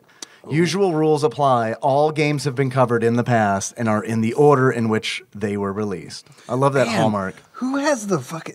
Like, I'm so impressed that they have the time to go back and like Ross make and sure Phil. that this It's pretty shit is good. like in chronological order. That fucking blows my mind. Ross, Phil, and Zeus. I know we're on Man, yeah, y'all killing it. Are you ready, gentlemen? How are you, gentlemen? Question 1. This game was considered one of the worst games the boys had ever played and stars a soldier in a mech suit fighting robot soldiers. Super Turrican 2. Yeah, locking it in. That is 100% what that is. It is, in fact, Super Turrican 2. Question 2. This game had box art drawn by a comic artist and stars a military man come mercenary on a quest to save his home world. Blackthorn. Blackthorn, yeah, very good. Yeah, locking it in. Blackthorn. It is Blackthorn, a.k.a. Black Hawk. Kyle with a magic shotgun. Next question. This game is the third in the series of side-scrolling space shooters featuring a ship named Ragnarok. Gradius 3. I think it is probably... Man, is it R-Type? We did an R-Type, but I don't know if it was R-Type 3? I can't remember because I'm Baja Blasted. I can't remember which one is the Vic Viper. I can't remember if it's R-Type or if it's Galaga. I think it's R-Type. Yeah, it's R-Type. That's the Vic R-Type? Viper. So Galaga, right? Sure. I don't know. Not It- Galaga. Galaga. Fucking Gradius. Gradius. God I damn. kind of feel like it was Gradius 3. All right, Gradius 3. Lock it in. Fucking fuck. It's R-Type 3. I knew it was one or the Shit. other. R-Type 3, the third lightning. Okay, next question. It's okay. Let's shake it off. Fine. Shake Sorry. it off. Sorry. A cinematic platformer. Some Taylor Swift going there. Some Tyler Swift. That's what you did Tyler there. That's what it was. Yeah, you had it right the first Good. time. It's a good, horrible mashup. Tyler Swift. Sounds like a porn name. Tyler Swift. It's like the trans Taylor Swift porn analog. Tyler Swift. Tyler Swift. Yeah, like you do. Next question. A cinematic platformer in which the main character has to participate in a game show called Death Tower to earn enough money to get back Oh, I to know. Earth. That's Smash TV, right? No, you said cinematic A cinematic platformer. platformer. My bad. So it's probably Running Man? out of this world / another world, right? Does that happen in that? That's a cinematic platform. I didn't play it long Then enough there's because I fucking Flashback. hated it. It's not flashback. Flashback and out of this world is you're trying to escape from like a prison. So I'm. I Gonna don't say, remember that game show bit. Yeah, I don't either. I might lean more toward Flashback. Death Tower? I feel like Death Tower would stand out. All right, Flashback. We good Yeah, with Flashback? I would say Flashback. Or Deep Space Nine. Or Deep Space Nine. Crossroads of Time. Locking it in. It is Flashback. Okay. Nice. All right. Nice. Next question. This game has the strangest box art for any for any scrolling space shooter ever made, period, ever. Phalanx Phalanx, locking it in. with the old man playing the banjo? banjo. We have not What done, the- but Yeah. I'd say that has the strangest box Fuck. art. Sounds like Star Trek Voyager to me, actually. Strange box art. Do you recall any strange box art? For A scrolling space shooter. Axelay? Yeah, maybe it is Axelay. I feel like that's a pretty good guess. That's some weird box art. Let's lock it. I I don't don't remember. You wanted to say Axelay? I feel good about I'm that. okay with Axelay. Fucking do it. Axelay, locking it in. Axelay. All right. Well done, Fucking Tyler. Tropical Capricorn. Nice. Next question. That was the birthing episode. That's the Brandon episode. Mm-hmm. Yeah. And the Tropical Capricorn. Yeah, good call. Next question. This game is also the third in the series of a side-scrolling shooter, but this one is a run and gun featuring characters named Jimbo and Sully. It's like Contra 3. Contra is it? Hardcore? Yeah. Contra 3, the Alien Wars. It's in space. It fits the bill. Yeah. Okay. All right, locking it in. Show me Jimbo and Sully. It is Contra 3, the Alien Wars. Well done, Ian. Next question. This futuristic racing game is responsible for one of the greatest crossover fighting characters and never got a proper sequel. Futuristic racing game. F-Zero. F-Zero, yeah. Fighting characters. Captain Falcon. Captain Falcon. Locking it in. F-Zero. Oh, yeah. So it's like rock and roll racing. It is F-Zero. I was also on that rock and roll racing tip. Nice. Next question. This game features a squad of animals, is also responsible for a crossover fighting character, and spawned the best action RPG on the GameCube. Star Fox. Anyone who disagrees is wrong, and I will fight them to the death. Those are Ross's That's words. the quiz not talking, mine. yeah. Ross, Yeah, the Ross through the quiz. Well, then that's Quiz is gained definitely, sentience. then that's definitely Bucky O'Hare. Thank you. 100% Bucky here, lock it in. But is it Star Fox 1 or 2? Gotta be Star Fox. He's got a small window of episodes to name if it's Star Fox 2. The next two questions are just any of the Jungle Strike, Desert Strike. Sorry. All right. Locking it in. It is Star Fox / Starwing. Next question. This platform game was based on a film of the same name and involves searching for your team, flying fighter ships, and nuking a mothership. Is that not Stargate, is it? Say that again. Do it again. This platform game was based on a film of the same name and involves searching for your team. It is Stargate. It's Stargate. It's All right. Stargate. That's, Yeah. that's an Ian episode. Yeah, it was. All right. Locking it Man, in. about to say Stargate. We did do an episode of that. It's like Lawnmower Man. It's easy. Like what? Okay. Stargate. Locked it in. Nice. Stargate. It is. Thank you. Last question. This top-down shooter is a rare and expensive title only released in Japan and America. Musha. I think it might be Musha, right? Locking it in. He's making a massive jump. Logging it in. Is it though? Really? I don't know. I guess it is because we recorded that one like Musha's here in- at this house, but that's also been years. It's true. It's true. That is like Melissa and I've been married for almost 3 years. 3 years next month. Wow.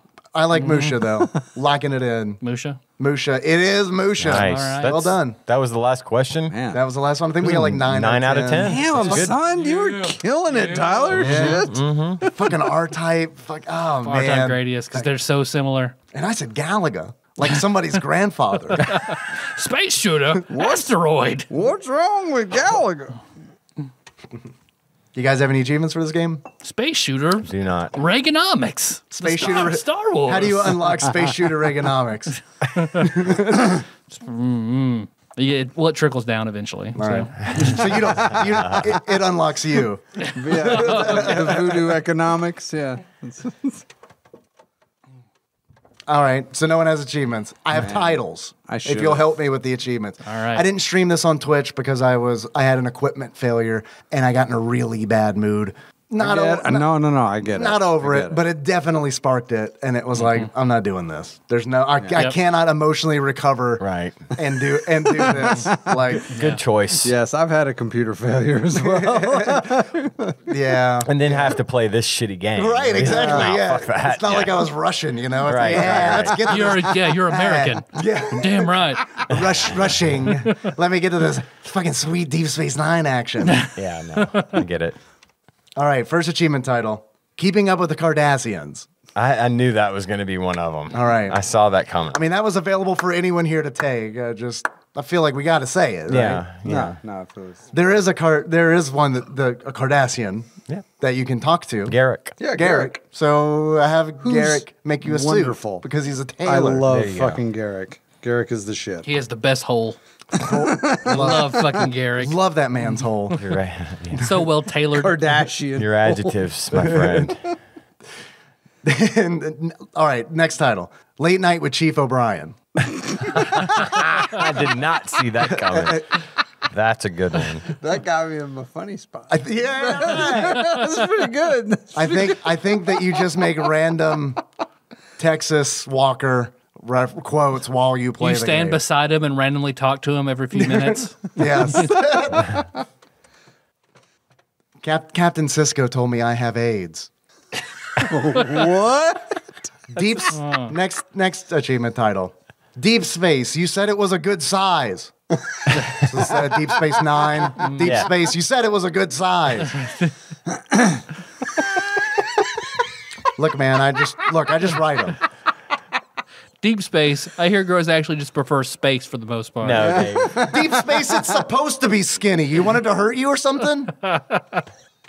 They write themselves. Yeah, I mean, there's just- You didn't write that. any of They these wrote could have itself. been perfectly usable Star Trek series titles. I don't Yeah, understand. no, Yeah, absolutely. absolutely. Have you guys ever seen a Star Trek porn parody? Do those have to exist? Oh, they right? have to. I don't know that I'm sure I probably have once. I don't know that once I've or twice. watched I don't one, know but if I've I ever. know that they have to be out there. And like, 6 they of have 9 is definitely a character. 7. 6 of Because 9. 6 of 9. to. I watched that take effect. Get your mind in Yeah. the gutter, Ian. God damn it. I'm so ashamed right now. Hey, somebody. Hey, I thought you liked porn, man. What's up? Yeah, We well, I gotta thought talk. you like Star Trek. Wait, what made me think that? That's a terrible thing to think. No, I'm the porn guy. All right. Somebody in the nation posted that King of the Hill next gen crossover image that was like Worf as Hank, Troy as Peggy. I know what you're talking about. Yeah, and Bobby had the visor on like Geordi, and it made me happier than anything has made me in a really long time. And I've Like, recently had kids. but yeah, it said I sell Bathleth and Bathleth accessories. Yeah, All right. best. Batang. Batang. Batang, yeah. Batang accessories. Batman's Batang. You guys have any idea how much this game is? If you were to buy it, how much do you think you'd pay for it? I'll start with John because he is making the noise. Oh no, I'm not at all qualified to answer this question. How much do you think this game is loose? Loose? Yeah. $8.13. $8.13. Very specific answer. I'm going to hide this answer tablet.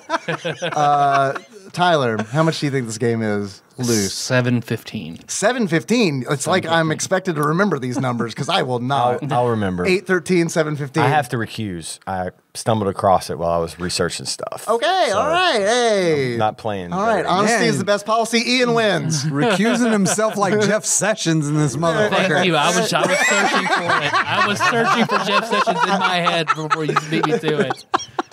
Actual So I retail was like, value. Beauregard, what's his whole fucking name though?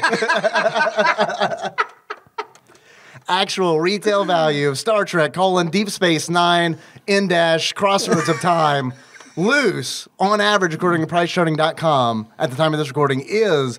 It's also for the Super Nintendo, in case you guys forgot. Not Genesis. Now the Genesis, it is $11.38. John wins. Oh, did I? You John did? wins. Yeah, you were 8-13. closer. You were closer. 813, man. Yeah, I knew that. You're going to the showdown, baby. Shit, though. Oh, yeah? Yeah. Sweet. Showcase Showdown. You have to fight Worf. Yeah, that's how With a batang. that's how it works. With the batang? No. Only he gets a batang. No, there's no winning. Anyone who's watched Next Gen knows that. I wish they'd called it a batang. It sounds better, actually. No, you're does, not you're wrong. right. Well, what is the knife called? The two little... The batang. Yeah, batang. it's something very similar. No, I'm not lying. It's don't something know. similar The to that. bitlef. Oh, my God. Yeah. We Yeah. are just on fire Man. today. Let's just do this for like another 2 hours. Hey, no. To hear the rest when of you this, do the tune next into gen game, Patreon.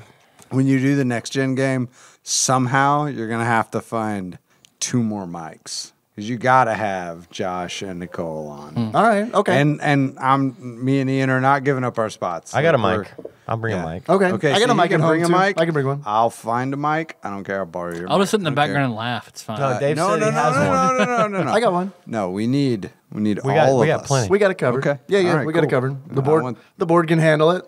Well, Fuck yeah. the soundboard. Better. Am I right? Soundboard. Are we still doing those? The Soundboard. Behringer X1832 USB soundboard. Yeah. it can handle. Don't let everyone know our secret. So I'm gonna have to text Josh and Nicole that one. So let's see what they say. Yeah. All right, the soundboard. Awesome. Hey, no, and also tell them they have to be on that episode whenever the randomizer picks it. Like I feel Which like might be next week. I don't know. Yeah, right. It might Right. be. I don't know. No one we knows. all need to be here for that. Like we need to bring all the Star Trek people for that. Make sure I capitalize the B in Borg. Yeah. Okay. Would you guys like to take some calls? Would you like to make this a 3-hour podcast? Hey man, it's your podcast. I'll leave it up to you, Tyler. Do you want to take some calls? And day one. Take one Take call. one. All right. One call. Oh yeah, you got to put these on. All right, everybody put your earmuffs on. All right, first call. This is from 562. I believe this is Terrified Michelle. Apologies. I believe the connector thingy has come undone.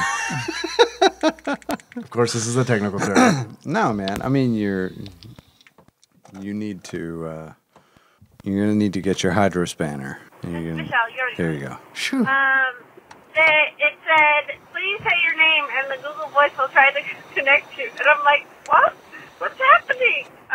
So, I listened to the episode where you talked about the cats and the cat lady from Hoarders where they had liquid cats. The lady that had all the liquefied cats in her house, Oh, right? okay, good call back. Okay. Josh also guessed correctly about that joke. So, He guessed correctly? yep. I was like, what did the Borg use to record podcasts? He was like, soundboard? Man. Josh. I Yeah. love that guy. I fucking love that guy. Probably not Baja Blasted. No. And as a self-proclaimed cat lady and saying that I was a cat lady and everybody knows that I'm a cat lady of TADPOG Nation, I've never done that. All of my cats Good. have died over the years of old age or being hit by a car, which is not my fault. All of my cats have died in a solid state of matter. So you're I in the. thought you're- she said, I'm not a cat. I'm a cat lady, not a cat lazy. Because that lady was a cat lady. Also, I just want to point out that Terrified Michelle, you're in the majority on this one. Most people don't I've only- let their cats get into a liquid state. I've only ever liquefied one cat. We've all done know at least that one. was an we're all accident. liquefied. At And least that one, cat was a I mean. shapeshifter, I was and he was in playing- the form of a bag when he died. So I was playing T2 with my cat, and I threw it in the lava. Odo has a jar in his quarters. Odo has a jar in his quarters. Sleepy. It's a Yeah, it's regenerates where he them. sleeps. Sleeping jar. Yeah, it's like he can. I'm to the point now where I can't tell if you're fucking with me or not. No, no, He's that's not. legit. It's real. Is it like a little jar? No, it's about the size of an urn, you know, thing. Oh, I got you. liquefies into that. Like, you yeah. can't. It takes, Ed Odo's a it strange takes fella. effort to hold that form Does for it? so long. So Dave, he, you he have just, no idea. Yeah. Ah. No. So wait, is his natural form the liquid? Yeah. Oh man, that's so cool. All right, next. I'm gonna give you a little bit of. They were disposed of properly. I did not leave them in the fridge because why would you? That's Because they harden up that way. They have a I know chance. that's not only disgusting but stupid. They've all been fixed. We always make sure they get fixed. I've never had liquid cats, and I've never had more than 10 cats. And I know 10's a lot, but I've never had more than 10 cats. 10's a lot of cats. That's you've a had lot 9. of cats. 10's a lot That of is cats. a lot of cats. That's a lot of cats. Whew. You got to. I've had 2, and holy shit. Yeah, 3 is right the fuck out. I've had 3 before, and it has been like, no one can live this way. Like, I've had 2, and I know that no one can live that way. This is chaos. Like I might as well be living in a wormhole. I did have 3 cats at one time, and one was named Chaos. So Ask me how many cats at once is the most my wife and I have Excuse ever me, had. Wizened, Sage, Ian, how many cats have you had at one time? On price charting. On price charting. After this At the recording. time of this recording. On average, thank how many God cats? not at the time of this recording. 14. 14 fucking cats. That's a lot of cats. Inside Holy cats. story. No, those can't be inside. Those is No, gotta be no, outside. outside. Okay. only. All right. Okay. When we moved to our house, there was this one cat. She got pregnant. She had a litter, then another, then another. We finally caught her. We couldn't catch her. She kept having babies. Can't Oh stop yeah, me she from kept. fucking. Yeah, she kept giving Y'all can birth try. Come on. underneath your house. Right. So we, Yeah, we kept okay. finding homes for them, and we kept a couple. Y'all can't get this pussy. Hey, At one point, the couple that 14 you kept. cats. The couple that you kept. What were their names? Oh, Jean Grey and Lursa. No, I knew you had Lursa. I like that no, John, no. is You had Lursa. John is quizzing Ian over his own life. Lursa died. John knows it better than Ian. He is, I know. I thought you had motherfucker, Lursa. name we your had cats. we had Lursa and Betor, yes. Yeah, Lursa and Betor. I knew But you they did. both we found homes from one and the other one died. Jean Grey and Rizzo are the two that we Okay. kept. Okay. I like to think John just wants to make sure that we're recording with the real Ian and not some imposter Yeah. Ian. Like Odo. I'm Odo. Right. Caught Exactly. me. This is my way of testing to see ask if me he's something only Ian actually would know. Is he a scroll? Yeah, could be. Hey. You never Give know. him some toast. Wouldn't be the worst thing I've been. Terrified Michelle continues. It's too much. Poop story. She's saying less when I was a little Jumanji? kid- Too much, too said much. She much, definitely too said much. Jumanji. Unless, She said too much Jumanji. unless when I was Never- trapped in there's never too Jumanji. much. No such Not thing. here. I had a lot of cats when I was trapped in Jumanji. It's the card I drew. I don't know what Jumanji is, but I love it. Oh, fuck. All right. Terrified Michelle continues about Jumanji. Nope, she doesn't. Oops. I slipped my fucking thumb. I know that sounds fake. I can play it over. We always have to play her calls twice. Yeah, we're very superstitious people. Play it backwards. Can you do that? Never had more than 10 cats. I can't play backwards. All right, hold on. I have to hold this cable at the exact right angle or it does not play. I can't. It's too much. Poop story. Sounded like she was stuck in the bottom of a well or something where it's like, are you okay? When I was a little kid, I had to poop really, really bad. But every time I tried to go in to poop, I was afraid that my butt was going to explode because it hurt really bad when I tried to poop. Got to power So through that. it took me like a very long time of me going in there, trying to poop, being afraid I was going to explode, going okay, back we've been there. into another room, like waiting a little bit, being like, I really have to poop, going back in the bathroom, trying again. Eventually I pooped and I felt a lot better. I didn't explode, my butt didn't bleed, and I don't even remember what poop looks like. Oh, if your butt didn't bleed, then We're doing it wrong. Yeah, you're not doing it right. Yeah. if your butt didn't bleed, you're probably in your 20s. You and your elasticity of asshole. people in their 30s are laughing. People in their 20s are going, really? We got them static assholes that just crack. That's right. They do not yield. Yeah, the people in their 40s are going. We all have the Stannis Baratheon of assholes. Like it just. Terrified Michelle continues. Guys, I don't know what's going on with your TADPOG voicemail. It's freaking me out. Can you fix that? Can you fix that? Nope. Don't know how. Does it still say fucking tadpog? No, It does not. Man, that is unfortunate. I know. It's the worst. She is no longer terrified of anything, I'm telling you. Once she released that shit, No, she happened knew no right fear. then. Emboldened Michelle. She said it was when I No, was little. No, it she's was last been week. emboldened for a Yeah. minute, though. No, you're right. I feel like terrified. I mean, Michelle now it's is- an ironic nickname. Yeah, no, I like that. I like that. Hey, y'all, just 4 boys Yep. Drinking some Coke Zero. Just 3 boys watching one boy drink Coke Zero. How's everybody doing today? Yeah, a bug just flew in my face. I don't care. I'm podcasting, motherfucker. Surprise! It's Soda Jerks this whole time. When you were doing the intro, I was waiting for it. Like I thought, I was just like, "Oh, is he gonna do the Soda Jerks thing?" We're recording. I don't have soda facts. Sorry. Yeah, I didn't come prepared. I get it. I didn't come prepared. I had to play this game for like an hour. You know, shit to do. Yeah. I mean, it's bad. I got to get out of this room. Yeah. Is that like a metaphor? No, I need to leave. Oh, this room, this fucking room. Yeah. So You need to take your hat off. you can wrap it without me or wrap it now, but I'm leaving this fucking room. Let's wrap it. Okay. Let's wrap. He's enjoyed his time in the octagon. I have. It's been amazing. If I were to give this game a beard, I would give it a victim of a back cleft to the face, sort of a skin hanging off your face beard. Tyler. Yes, Dave. Tyler, if you were to give this game a beard, that sums up what it means to you. That one. It would be that one. Yep. But if you were to give this game a pair of glasses, that sums up how you feel about it. What kind of glasses would it be? I'd give it a broken, busted, plastic toy Geordie LaForge Visor. Ooh, I knew he Visor. was going to the Yeah. visor. I God love damn you it. for that. Yeah. I love you for that. Geordie LaForge, the French X-Man. What are you? What are you gonna do on next gen though? That's what I want to. Hopefully that'll be better. We'll see. Yeah, God, hopefully It's not going to be. Yeah, probably not. There's no way it's that.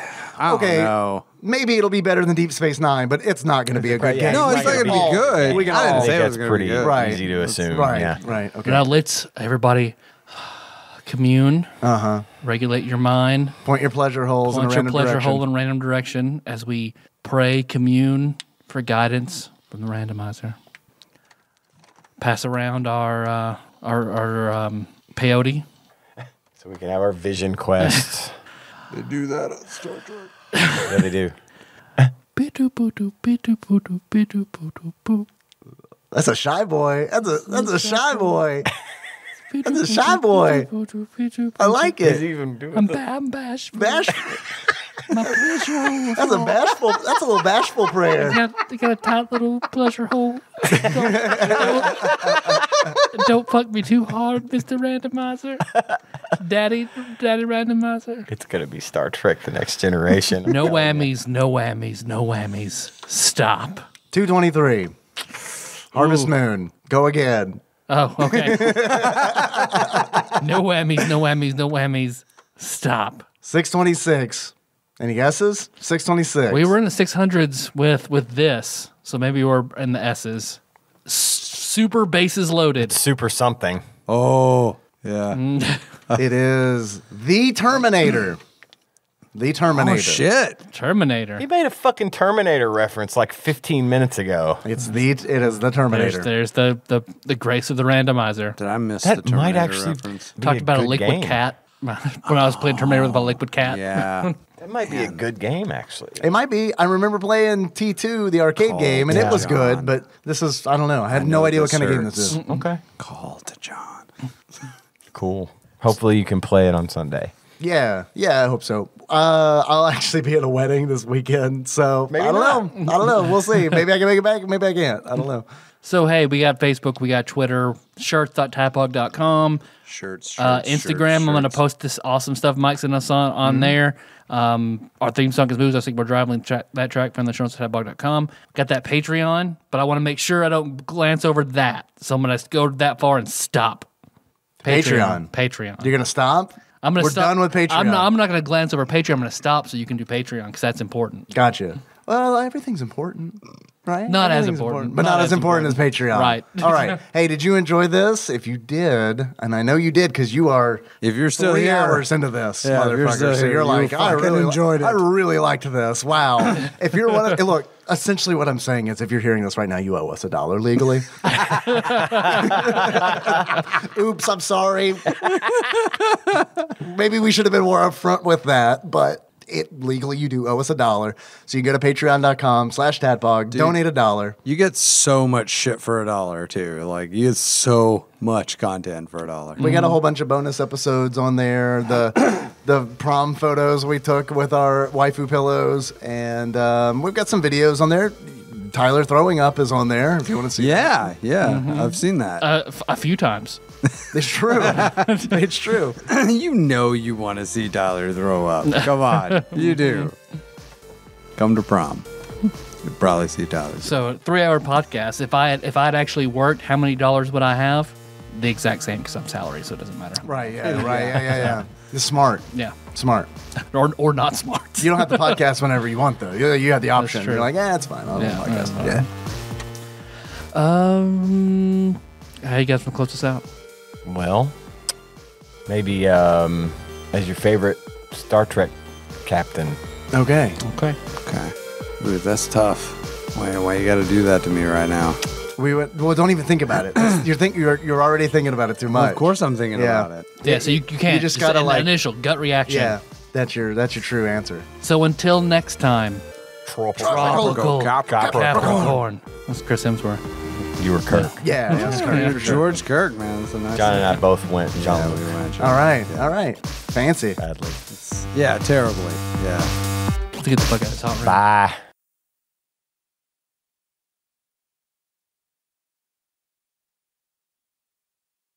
Well, he's up. I might as well pee. I know that's Oh God. a really shitty thing to How is that gonna say happen? right now. Don't worry. I'm just gonna rub my sweaty balls on your back. It's fine.